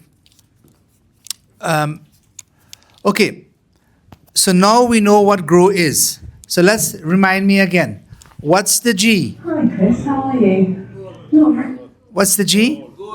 Goal. What's the R? What's the O? And what's the W? Will. Okay? Will or the way forward. Okay? All right. So let's look at this one, inshallah. Okay? So this one is used in quite a lot of universities. When I did my module on mentoring at university, this was the one that we use as the example. Okay, so let's have a look at this one. Hi Chris, how are you? Not very good, I'm afraid. I've got a problem, a real problem, and I'm getting really stressed about it. It doesn't sound good. Tell me what the problem is. Well, I've got this report to write, and it's got to be done by next Friday. And I put some time aside to do it, but I just haven't managed to get around to doing it. There's so much going on at the moment. I've been doing lots of trainings, I've got lots of meetings, and just isn't time. And well, now, because next week's so busy, I can't see how I'm even going to get this report done. How big is this report? Well, it's going to take about half a day to do. It's about 9 to 10 pages. Right, okay. So just clarify for me exactly what has to be done by when? Right, so I've got a 9 to 10 page report that's going to take about half a day to do, and it has to be done by a week on Friday. Okay, so that sounds quite a lot considering what you've got on. Just tell me a bit about how your week is at the moment. What's going on for you? It's crazy. I've got Monday and Tuesday, I'm out doing team building with groups of people all over the place. Wednesday, I've got a meeting in Barnstable in the morning, Tiverton in the afternoon. That means I don't even get into the office until Thursday.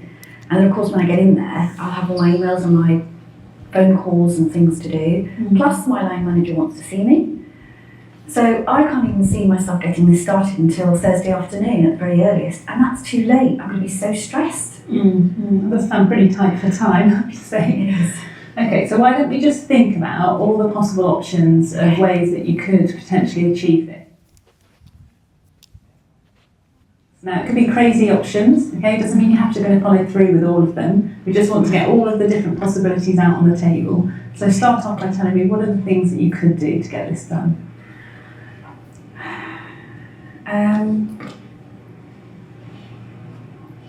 Well, I suppose I could not do the report. That would be nice. Okay. I don't think that would go down very well though. Right. What else? Well, I suppose I could ask my boss to put back the deadline. And again, I don't think that would look very good. Okay, so put back the deadline. I'm just going to note them down as we go through, okay? Okay. What did I do?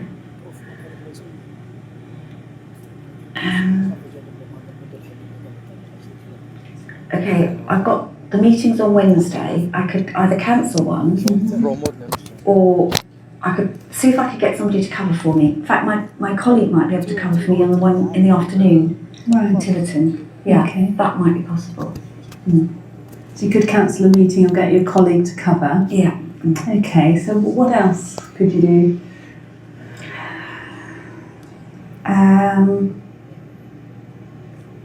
Well, I suppose I could get somebody else to write the report for me. Yeah.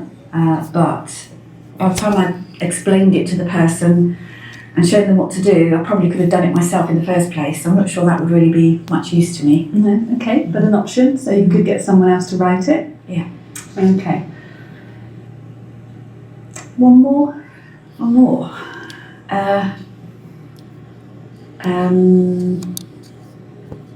I could take the report home and do it in the evening. But actually, that wouldn't be very popular with my family because I've made a commitment not to do that anymore. Okay. But I could do that. So as an option, it's possible you could take the report home to do in the evening. Okay, so I'm just going to go back over some of the options you've come up with and summarise them back again. Okay, so you could not do the report at all. All right. Yeah. You could get someone else to write it for you. You could ask your boss to extend the deadline, possibly. Yeah. You could maybe cancel your meeting on Wednesday afternoon or get your colleague to cover for you, which would give you some time. And then there is the option of taking it home, but obviously that affects your work-life balance and isn't good for you and your family. So out of those options, which one seems the most realistic for you to take forwards?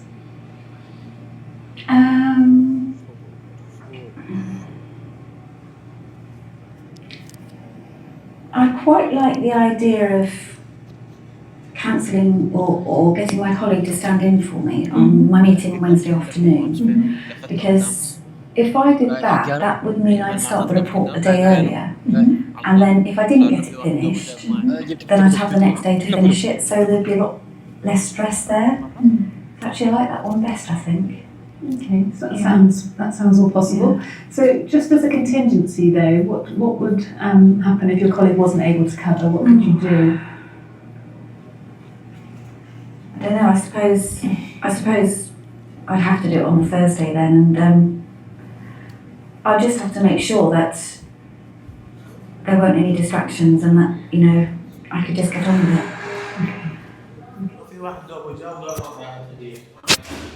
So on a scale of 1 to 10, 1 being the least likely it's going to happen, and 10 being you're absolutely going to go ahead with the action you've come up with, whereabouts are you? I think I'm about 7. A 7. Okay, 7's good. But what would need to happen to make it a 10 so that you'd be definite? Don't know really.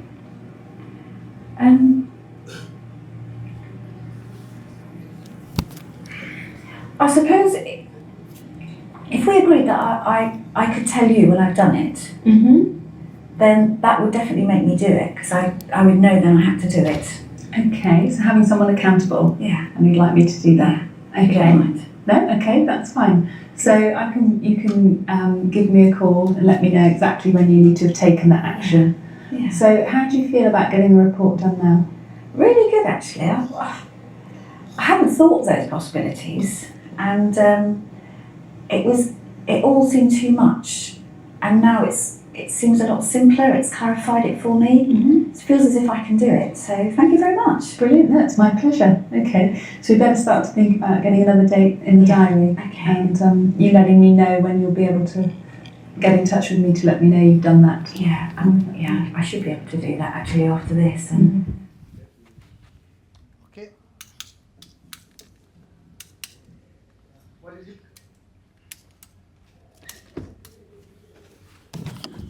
So what did you guys think about that one? Is it clear? Are you ready to practice it then? Yes? Okay. So we're going to do it step by step. First step is I want everybody to write down in their book one goal that they see themselves wanting to accomplish over the next 3 months. Whatever it is, it's your goal. This is what you are going to present to your mentor or to your coach. Okay? So write it down, one goal. So think about it and write it down, because that is what you're going to talk about, inshallah.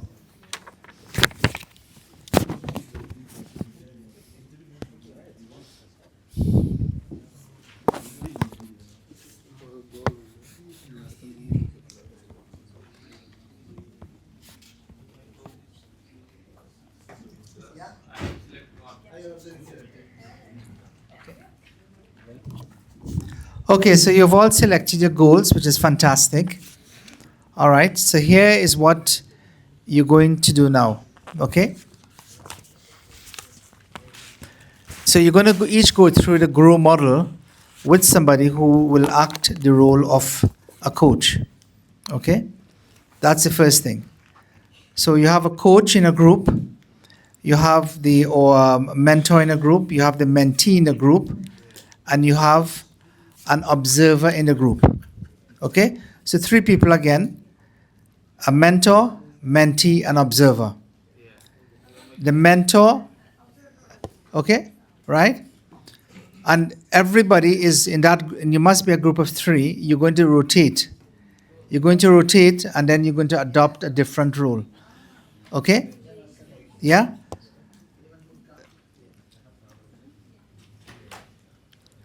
Okay, so what I'm going to do is I'm going to give you 5 minutes to be able to discuss with your mentor and the mentee to be able to develop that until you can get to the end of the GROW model, okay?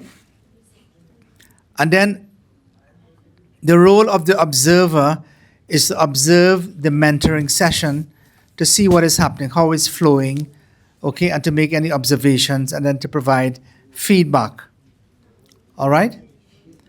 Is everybody clear about that? Okay, but before we start thinking about what you saw, what I would ask you is this.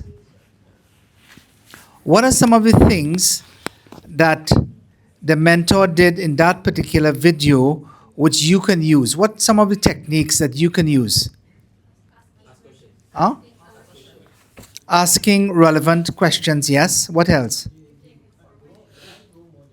Yeah. Eye contact and smile. Eye contact and smiling. Very important. What else? Huh? Confident, yeah? Do a report? Okay, what was she doing while... Now sometimes writing can be a form of distraction. But in this instance, why did she say she was going to do a writing? In a sense, she was asking permission. But why did she say she was doing it? To be able to record. So very often what we do is that we have meetings at times and we talk about different things, but nobody has recorded what was discussed. You come back after 2 hours, what did we talk about? Can't remember, but it was good, you know. So we need to be able to, so recording is important, to note-taking. What else did she use? What other techniques did you notice that she used? Huh?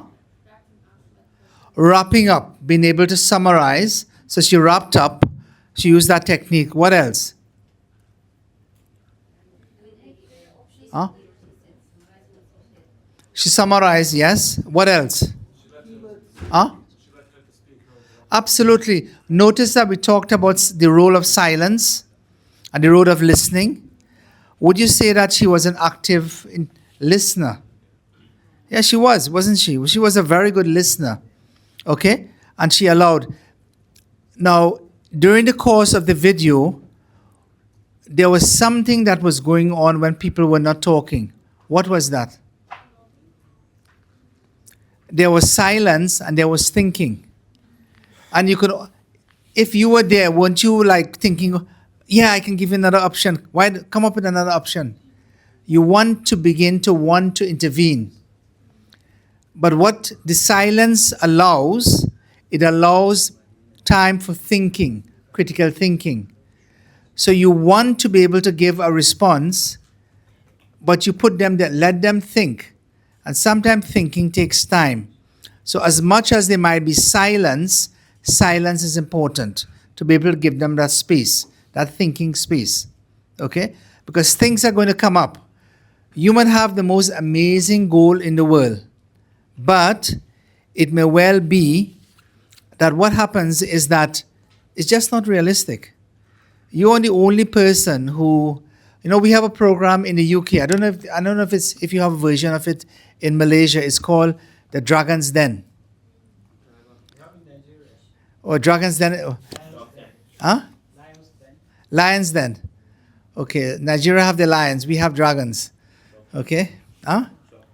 Shark End. Shark Tank. Shark Tank. Okay? All of them have the same model. Shark Tank, Dragon's Land, Lions Den. Now the idea behind that is that what people have a lot of good ideas. A lot of times, for instance, people they have this entrepreneurial spirit, and they want to do things. They want to be able to make money. They're very passionate about all sorts of things. And when you listen to them, and you ask them, well, what have you invested in this? Where did you get the money? Oh, I've mortgaged my house. How much did you spend? Well, to date, I've spent $500,000. How much money did you make? I haven't made any money, but inshallah, or they wouldn't, maybe not inshallah, the word that they use, but I will make money. I will make some money in the future. Okay, I'm forecasted in the future. And how much money have you been forecasted to make? Well, I think I can get a growth of about maybe 4,000, 5,000 a year.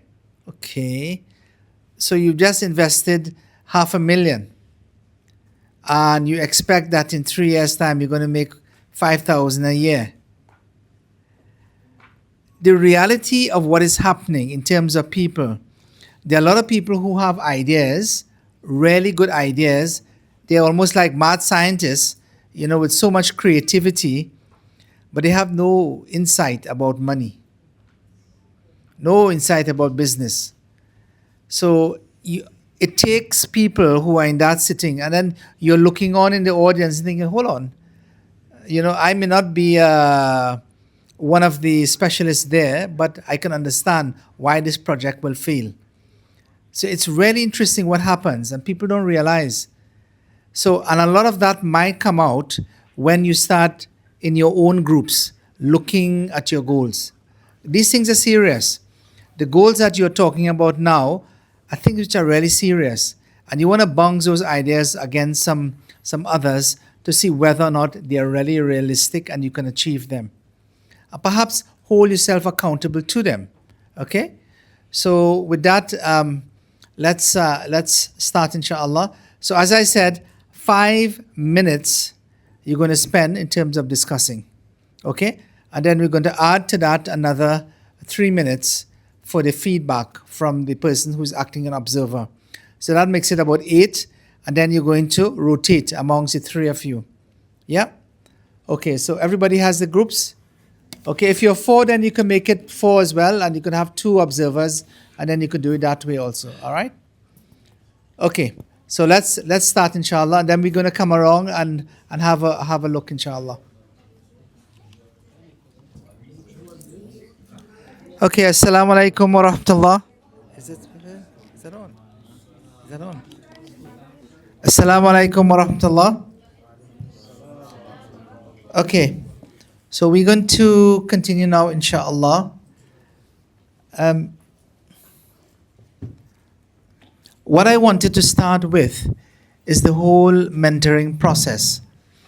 And this slide before you goes through in terms of the mentoring process. When you sit with your mentors, if it is that you were to institutionalize a mentoring program, what would you go through? And if you look at it here, having a rigorous selection process is important, both in terms of the mentors and the mentees. If you don't select the right people, let's say the mentor, you can have a detrimental effect on those that you're trying to mentor. Okay? And then if you don't select the right people who want to be mentored, for instance, it may be that you might decide that, look, we do want to have a mentoring program in the school, and it's compulsory for all students to do it. It's nice to say it's compulsory so that you can get everybody involved, but if there are some people who don't have the inclination towards being offered or sitting or being offered advice, what's the sense? It's not going to make much of an impact. And that's why I think one of the things about the way that we teach, the way that we do things, ought to change. You know, there may have been a time in the past when the way that we did things is by compulsion. If you don't do this, then this is the way that you're going to be reprimanded.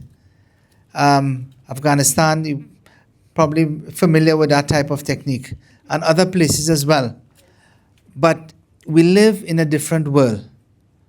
Okay, we live in a different world. It's sometimes it's quite scary at times. Just to give an example of the world that we live in. So I have a group of students who come in. They come in every 3 months for placement in my department, which is orthopedics, which is bones. And this is their only exposure to this subject before they actually write their final exams and they graduate. So it's very important for them, I think, but perhaps for some of them, they don't believe that's the case. So we offer tutorials for them. We provide for them all of the material, and we also provide for them through the university the notes that even the tutors will have. So they have the students' notes, and they also have the tutors' notes. So they know what the tutor is teaching, and so they have even more information than even the tutors. So the last couple of times when I did some sessions with some of the students, I would ask them a question, they would look on their laptop, and they would tell me what the answer is. Because they know of some of the questions I'm going to ask. It's written for them. And they have the answers. So I can look at the answer, and then I can just regurgitate what is there on the sheet. So I said, okay, this thing seems to be, let's try and see if we can change it. So the next cohort that came, I said, look, you don't need your computers. Put your computers down, and let's have one presentation, case study, and let's discuss it.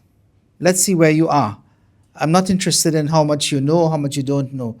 It's a learning experience. 8 students meant to come, 4 show up in the class. So you're already down to 50%. Out of the 4 of them now, I say, well, look, kindly close your computers. Nobody wants to close their computers. Eventually, after a few minutes, I'm making a few noise. 3 of them said, okay, I will close my computers. The 4th one says, who are you to tell me what to do? I'm not a child. This is the way I learn. I learn with my computer on. Therefore, if I want my computer on, you can't tell me what to do. I'm just going to keep my computer on. If I want to look at this, that's who I am. Okay, don't treat me like a child. And just fold her arms, looked at me with the computer on, said nothing. So I said, fine. The interesting thing about this whole experience is that most universities now, they are student-centered. And universities, the way that they operate, and I don't know if it's the same for this university, is that it depends on feedback. And feedback from students guide the university. It's like healthcare, which is now patient-centered. Universities have almost become student-centered. So if the students are not happy, then the faculty is not happy, then they get a poor report, isn't it? Dean comes in, Dean asks, how are things going? Student says it's very poor. You get a low rating. So that's where we are in terms, and these are people who in a couple of years' time will be young doctors. So you can imagine that if you're thinking like that now, what type of doctor will it make you in a couple of years' time? So we live in a really, really scary world, and therefore the question is, what do we do to be able to facilitate that process? And I think one of the first things we need to know is that we need to be able to instill a sense of, we talked about self-directed learning, but even before self-directed learning, this whole idea of that students need to become self-motivated. They really need to understand. I mean, most of you know about the work of Simon Sinek and his book, Why? Okay, starting with Why. Has anybody read his book, Starting with Why? It's an excellent book. Simple, isn't it?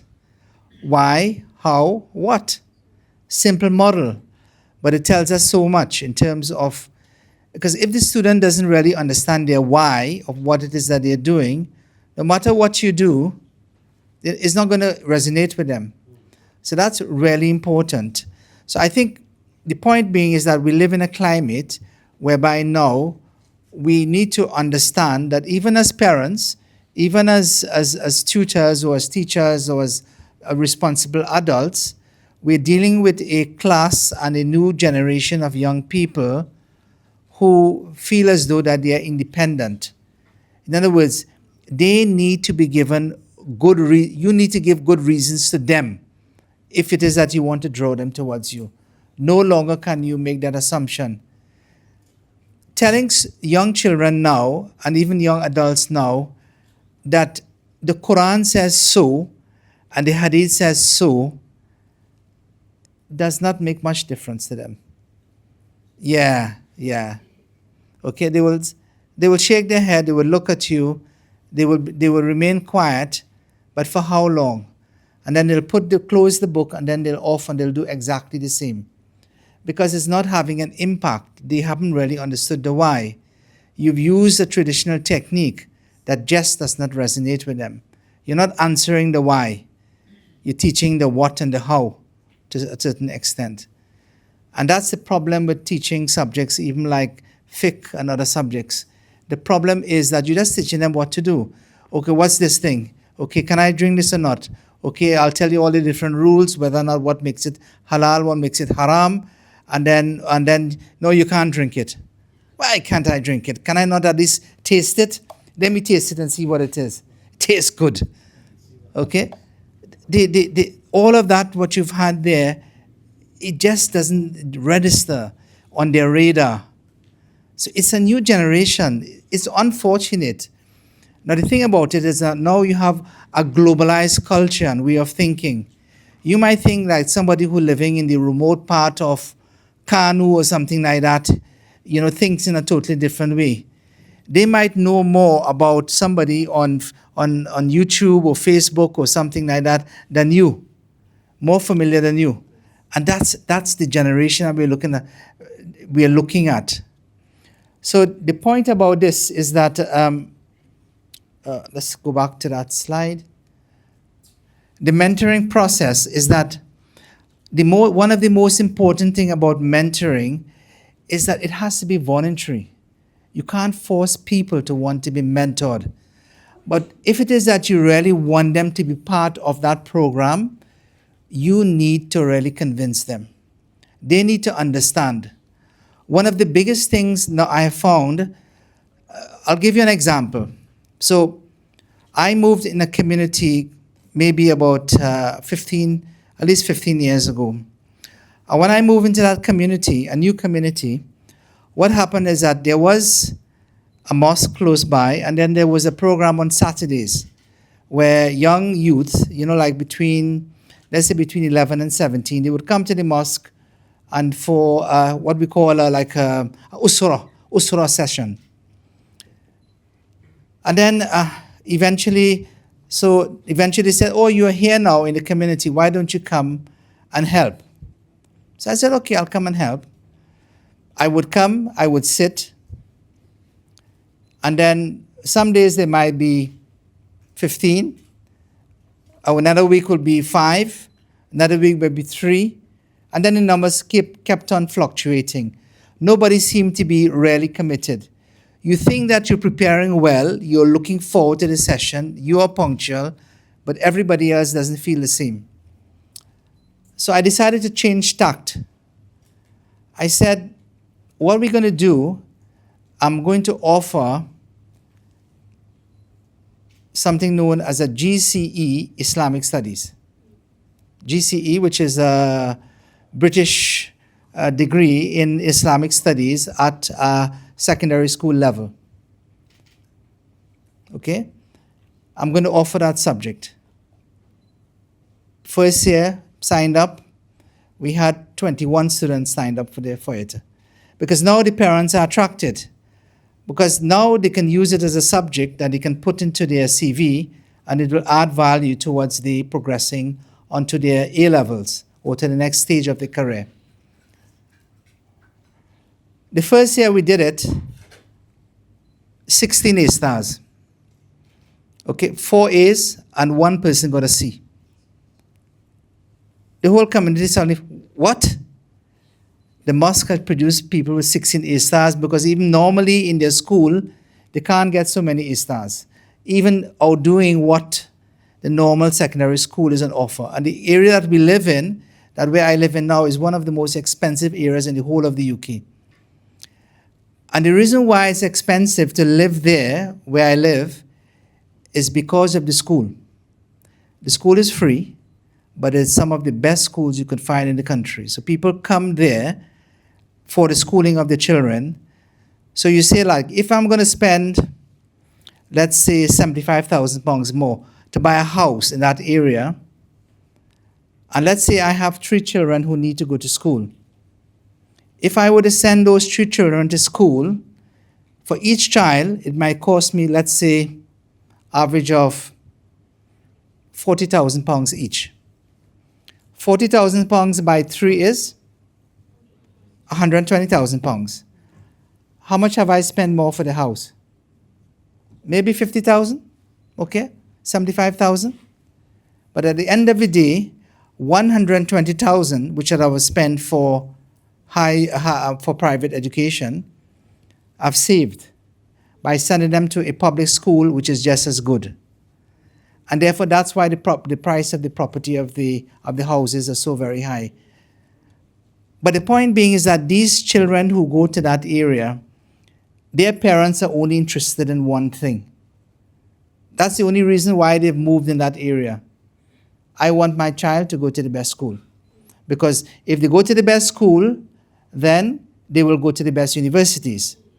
And that's why most of the children who graduate in our area, they actually go to Oxford, Cambridge, they go to, all of the big universities in London and so on. It's very easy for them because the school prepare them for that.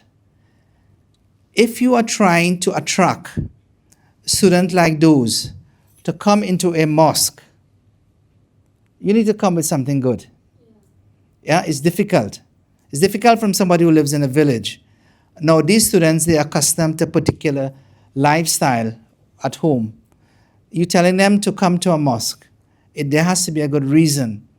So when we change and flip the coin and said, look, we can offer value for your curriculum that can make your child even more better and give them an additional degree, it made perfect sense to them. No ayah of the Quran would have been able to have that impact. It's not that they're not Muslims, but what it is that will resonate with them is what it is that you have to give them. When the children now come, then you can teach them. So when they came, so I said, well, look, the curriculum is this. We're going to teach GCSE Islamic Studies, but there is also another component, which is Quran. You must learn Quran as well.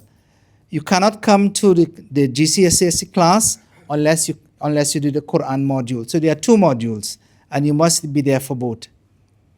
That is the only way we can have convinced the children to be able to come to the mosque. And that's why I think, as much as we can, we need to become innovative in the way that we do things. Because children now, they think in a totally different way.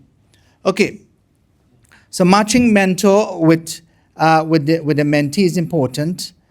And then setting clear a journey and setting the objectives and tracking and measuring the progress. Now, many of you who are here might be thinking, well, what it is that I can do to be able to implement a program like this wherever I've come from. Maybe you're here at university. You can still do it as well. What is required? That is the exercise that we're going to do now. We want to know how to be able to do it. Now, I just want you to open your book. And we're going to turn towards the page number. Let's get the page. Okay. If we turn to page 95.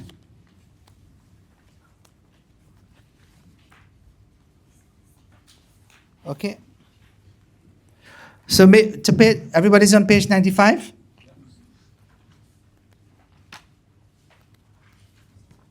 So one of the last times that the last previous edition of this book was done after we did a program like this in Minna, in Nigeria. And what you can see there on page 95 is what one of the groups came up with. So they thought that, well, look, we wanted to organize a mentoring masterclass. We wanted to organize a program of mentoring for young professionals.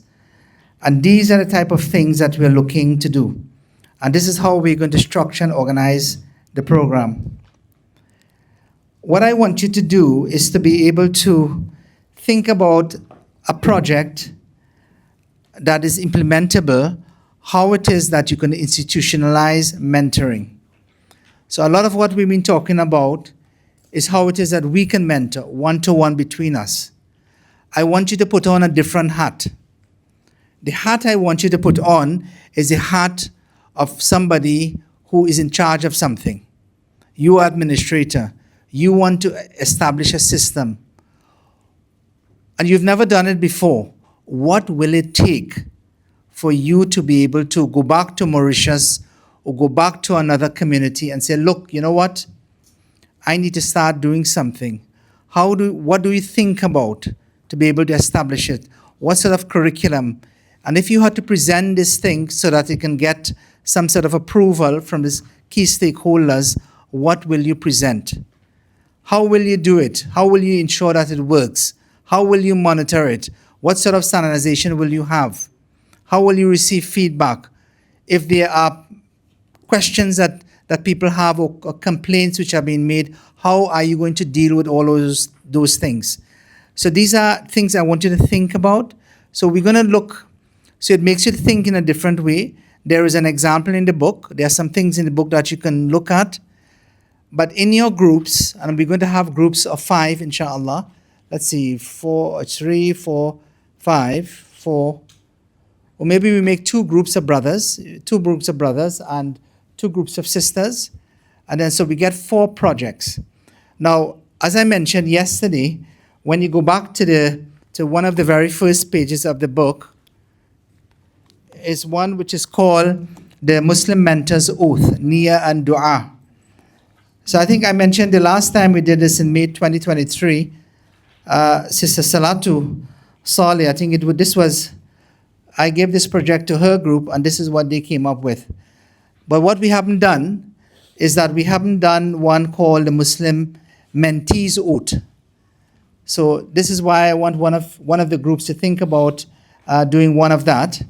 The other 3 groups, I want you to think about 3 different target audiences in terms of looking, the other 4 groups, different target audiences in terms of mentoring. So one of the groups I want you to focus upon mentoring here in an institution like this, because this is unique. IIUM is quite a unique institution. If it were to be done, and if you had a proposal, how can you share this? You do have an USRA system, you may have other things. How can you add value to what already exists, okay? And then for the other groups, you can think about some other groups, target audiences that you would like. But go through that process of thinking about what it takes to be able to to establish and institutionalize something. The key in this whole thing is institutionalization. If you don't institutionalize and you just bring a few people together and you do it for a few months, it's going to disappear. It's not going to remain. It has to be something where it has to be continuous. Okay? So let's start that process. Everybody, and I'll come to your groups, and if you have any questions, we can sort them out, inshallah. So the 5 brothers here, with Abu Bakr, if you join them. And then we have one brother join this group, I think. And then we have a 4 and 3, 7. Or you can stay, and then we have another group here. You've lost the other half. Okay. All right, so you can join this group here, inshallah, the brothers on this side. Yeah. And if the sisters, if you can make 2 groups among yourself. Okay, so if I were to ask the question, dealing with something on the Muslim mentee's oath, which group would like to do something like that? Okay, this group? Yeah? Okay, so that is taken. You can do both. So you can do that and you can do something else as well. Oh, yeah? Okay. Okay, so we make 2 groups, inshallah. 2 groups. So there are 4, there's 4, and there's 4. So, or you want to make 3 groups? Okay, 3 groups. We make 3 groups so you can stay there, inshallah. 4, 4, 4. So 3 groups here. Bismillahirrahmanirrahim. Assalamualaikum warahmatullahi wabarakatuh. We are from group 1. Our group name is Khalifa. And presenting our project, mentoring the teens, shaping the future of the Ummah. I will explain to you the justification why we choose teens as our target group. I'm sorry. Teens are the future of this Ummah, and unlike the elders, their mindset are not yet molded. Okay, and then they are easier to shape them into ideal Muslim at this stage. This is why we are considered to choose teens as our target group.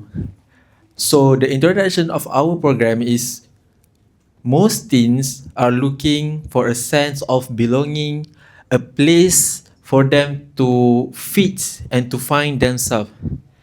And then second one is teens usually have a lot of questions, and sometimes they are punished for asking difficult questions.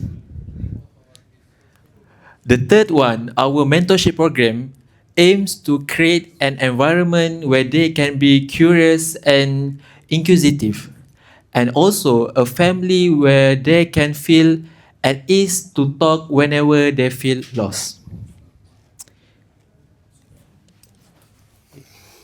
Yeah, that's one. Okay.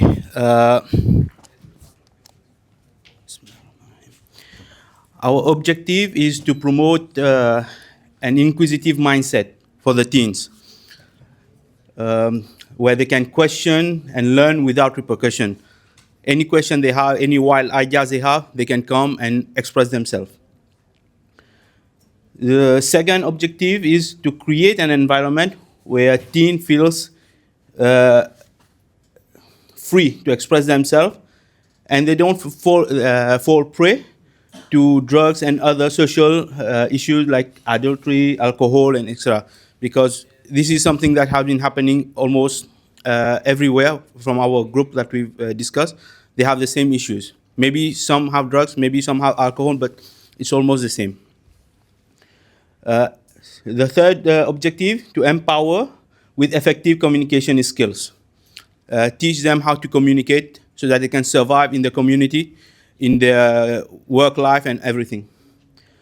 Then the fourth is to provide guidance to the teens and try to mold them into an ideal Muslim.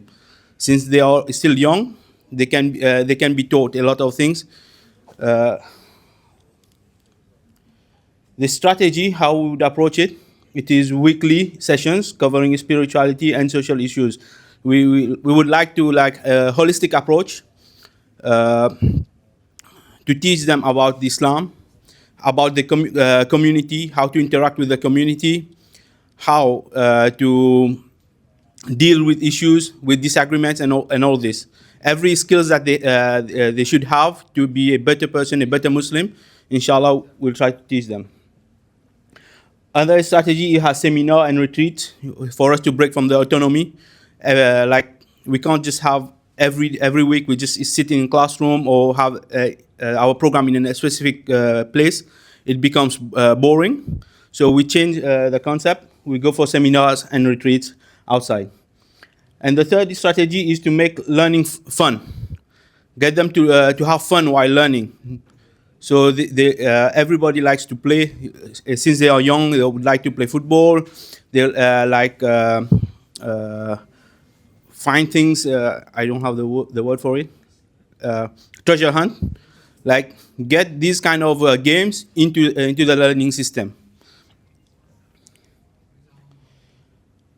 Extra consideration will be for us will be like culture-based knowledge. Like each and every one of us have our own culture in our own country, in our own community. So we adapt our the knowledge, the teachings based on our culture. We have community integration. We help them to integrate in the Muslim community and the community in general. Like we integrate in mosque programs and with teachers and imams. Lifelong learning potential.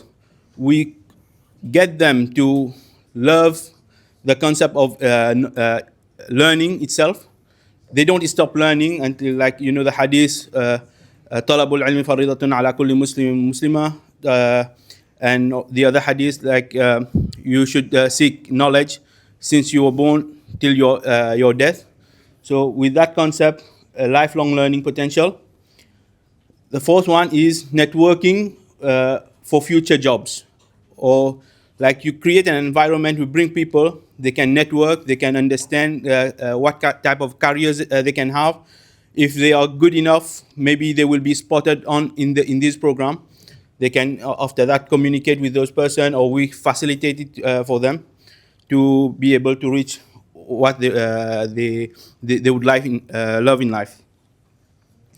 The selection process, like we won't just select anybody, because for the program to be successful also, we need to be very specific. Like we have selection criteria for the mentees and also for the mentors. The mentees, they should have dedication and commitment, because some youngsters, they don't want to do the effort to learn, to come to the programs itself. Knowledge hungry, they should want to learn, and motivated also. For the mentors, they should be open-minded, understanding, good character. They should have a good character in themselves. They are respectable people in the society. Aspiration to advance. They should be able accept to change themselves if needed, to learn more, to better communicate with the youngsters, to figure out solution if the mentees have any issues. Our support system for mentees after the program, like we don't just train them and just leave them to figure out everything in their life. We like Suhba program, like Dr. Riza suggested, like you pair them with another person, another student, or maybe one or two. The halaqa meetings, like weekly or once every 2 weeks, you have halaqa meeting. And extracurricular activities in mosque and even in the community, even at large, probably maybe not even Muslim program, like the municipality programs and government programs. And that's all. Jazakallah khair. Assalamu alaikum wa rahmatullahi wa barakatuhu. Today we're going to also present our project, inshallah. We chose the second group, which is about university students, because it's really important. When you are a university student, it's very challenging to think about your academic level, your body, your well-being. There are so many mental problems during our university years. So exactly in these years, we need someone to help us, like mentors and coaches. So our project name is Siraj Wayfarers. So are you listening, guys? Please, let's be respectful and listen to each other. So our program doesn't just include the body or the mind. We put all of them together. So we will focus on mind, body, and soul together. Yeah, thank you. And then next.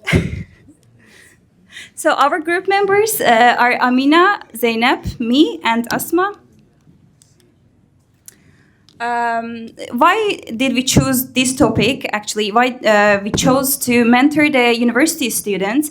Because as I mentioned before, when you look at the university life, university isn't just about grades. It's a high-pressure ecosystem where 73% of students neglect well-being to meet academic demands. For example, when I remember my university years, it was really challenging for me. I didn't have any kind of mentor, anyone to support me in that years. So that's why we just wanted to help those individuals. This problem statements are current mentoring is fragmented. Of course, there are some clubs and even gyms in some universities in the campus, for example, like IIUM. There are different clubs, but they're not integrated and they're not connected. So that's why we need a holistic view. That's why we chose. Huh. And students also need integrated academic, personal, and spiritual support. What is the difference between us from the others? So faith-aligned mentorship increases resilience by 40% among Muslim students. We are Muslim, that's why faith also is important in the mentorship. So key point, we anchor mentorship in spiritual growth as a success multiplier. As I mentioned before, we focused on three different stages, like academic, community, career, and also, what was the first one? Well-being, and also well-being. So the academic one, the proven student study strategies from top grads, well-being, gym, mental health partnerships. So we will have, for example, weekly sessions, and they will have their session with the mentors about, for example, time management, different learning styles. So they will learn how to manage their well-being, and also it's also important to take care of your body while you are in university. So we will also have some gym partnerships and also mental health partnerships to protect our students' resilience, well-being, and mental health. And also we will have community, which they will have the weekly halakha and also khatira events. So they will share their the information about their faith. And then also, in most of the students are also struggling to find part-time jobs, or they're struggling to think about their future career. That's why we will also work on this issue. We will find some Islamic finance workshops and halal job boards for our students. How it will work? Our program will continue 16 weeks, and there is two level of the first the students will register, and then we will have an interview to choose them. And also we will have some partners, the sponsor for mentee. For each mentee, there will be 5,000 ringgit cover their journey. Yes, yeah. Behind the scenes, partnerships, of course, stakeholders are also important. We cannot do it without, support.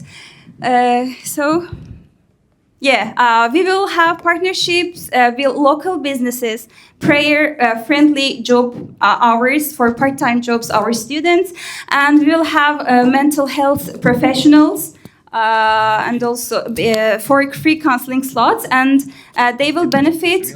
Partnerships cut costs by 30% while expanding reach. Why it works? Actually, we did it before for a pilot study, and 80% of our participants report improved grades, well-being. So it's really working. That's why we also invite all of you to apply this mentorship program to your universities, inshallah. And peer mentorship increases retention rates by 25%. We also invite all the students to join our movement. The application will open in the 1st of September. You can apply.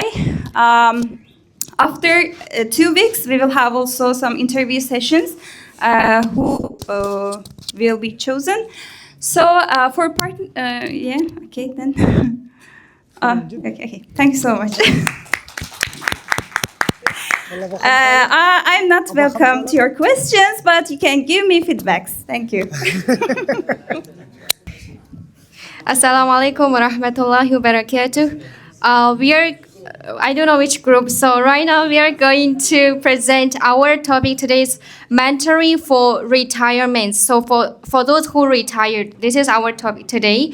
So for what reason we choose this topic?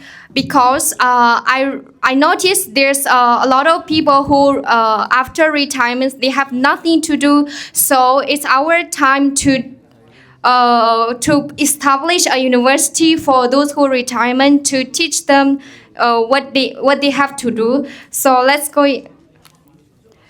The introduction for the mentoring for retirement is retirees face challenges in transitioning from active work life to fulfilling post-retirement stage, often looking purposeful and engagement and opportunity for continued growth. So, and also creating a faith-based mentoring approach can guide retirees to align their new chapter of life after retirement with Islamic values, and also they deepen their understanding of the Quran and also Hadith or Islamic teachings. The third one is establishing an Islamic university for retirees to gain knowledge and share experiences between them, and also contribute meaningfully to the community. So the mentoring needs for those who for the retirees is the spiritual growth and also purposeful living, personal development. For the first one, it's looking for the Quranic memorization and tafsir al-hadith, and also learning the fiqh of Islam, all knowledge about Islam. We teach those who are retirement. And the second point is purposeful living, volunteering in da'wah work, community service, charity projects. Those who after their retirement, so they have to come to the university again as a student. So we bring them to the school and we give them work to do the da'wah work and not to among the communities. And the third one is emotional well-being and adapting to life changes. So for those a lot of maybe those who retired, they feel they have nothing to do. So maybe they feel emotionally at the home, alone. So it's our turn to bring them to the school, to the university, to give them knowledge more, to let them to do something. And the third one, program objectives. So this program, the mentoring program, aims to provide retirees with structured guidance, resources, and opportunity to deepen their Islamic knowledge, strengthen their spiritual life, and actively contribute to the Ummah, while fostering mentors, support between the mentors and the mentees. about the next one strategy covers. The first one is one-on-one face mentoring and structured Quran and Islamic studies classes. Third one, maintain relationship building. And the first one, group workshops on Islamic values in daily life for them. And phase one, community engagement projects. And the last one is regular check-in, evaluations, and feedbacks sessions. We are not going to do deep as we are university students, but we will give them some simple works to do. And the last one, mentoring training considerations. The first one is about Quranic teaching methodology, how are we going to teach them? And the third one, emotional intelligence, empathy in face, context. And third one, culture, competence, and diversity training. First one, goal setting and action planning from an Islamic perspective. Fifth one, continuous Islamic learning and personal growth, and also train them to teach the others. And the last one, mentorship training. So the next one is going to Sister Nida. The next one is expected outcome. For the expected outcome, the first one is they must have a strong faith with Allah and then Islamic practice 5 times a day, and also their ibadah, so they have to be strong. The second one is personal and character development, so they must have a good character. And the third one, active community involvement. Okay, so the next one, retire, become mentor to young generation, each one-to-one. It means the environment, they have a lot of experience, so they can be a mentor for young students and for young in our society. And this next one, improve emotional well-being and sense of purpose. And the last one is experience of mentoring, of working with the old people who are mentoring them. Of course, they would have experience to work with the old people. They have to understand them. Okay, next, the criteria for mentor selection. The first one, they must have background of Islamic knowledge and practice it well. Of course, if for those who are not complete their ibadah 5 times a day for salah, for praying, we are not selected. And the second one is truthfulness and sincerity. The third one, communication and interpersonal skill. This is the most important skill, interpersonal skill that we should have. Patience, empathy, and availabilities. The next one, commitment to mentoring role. Okay, and the last one, experience working with the elderly. Next, criteria for mentee. This one, criteria for mentee selection. The first one, for mentee, they must have motivation, learn and grow spiritually. And the second one, openness and feedback and guidance. For those who are not accept the feedback from others, it is hard to teach them, right? Yes. And the third one, willingness to engage in the community service. Like Sister Nusi, we have this program for there to do the da'wah and do the good things for the communities too. And the last one, accountability and follow through. And next topic, criteria for mentor selection. Already. Next, that one.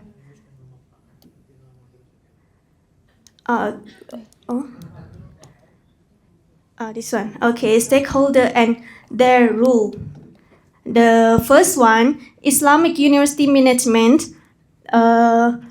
provide the structure and resource and facilities for those who are coming to our university. And the second one, we are preparing for mentor, sharing Islamic knowledge and guidance them. And the third one is mentees.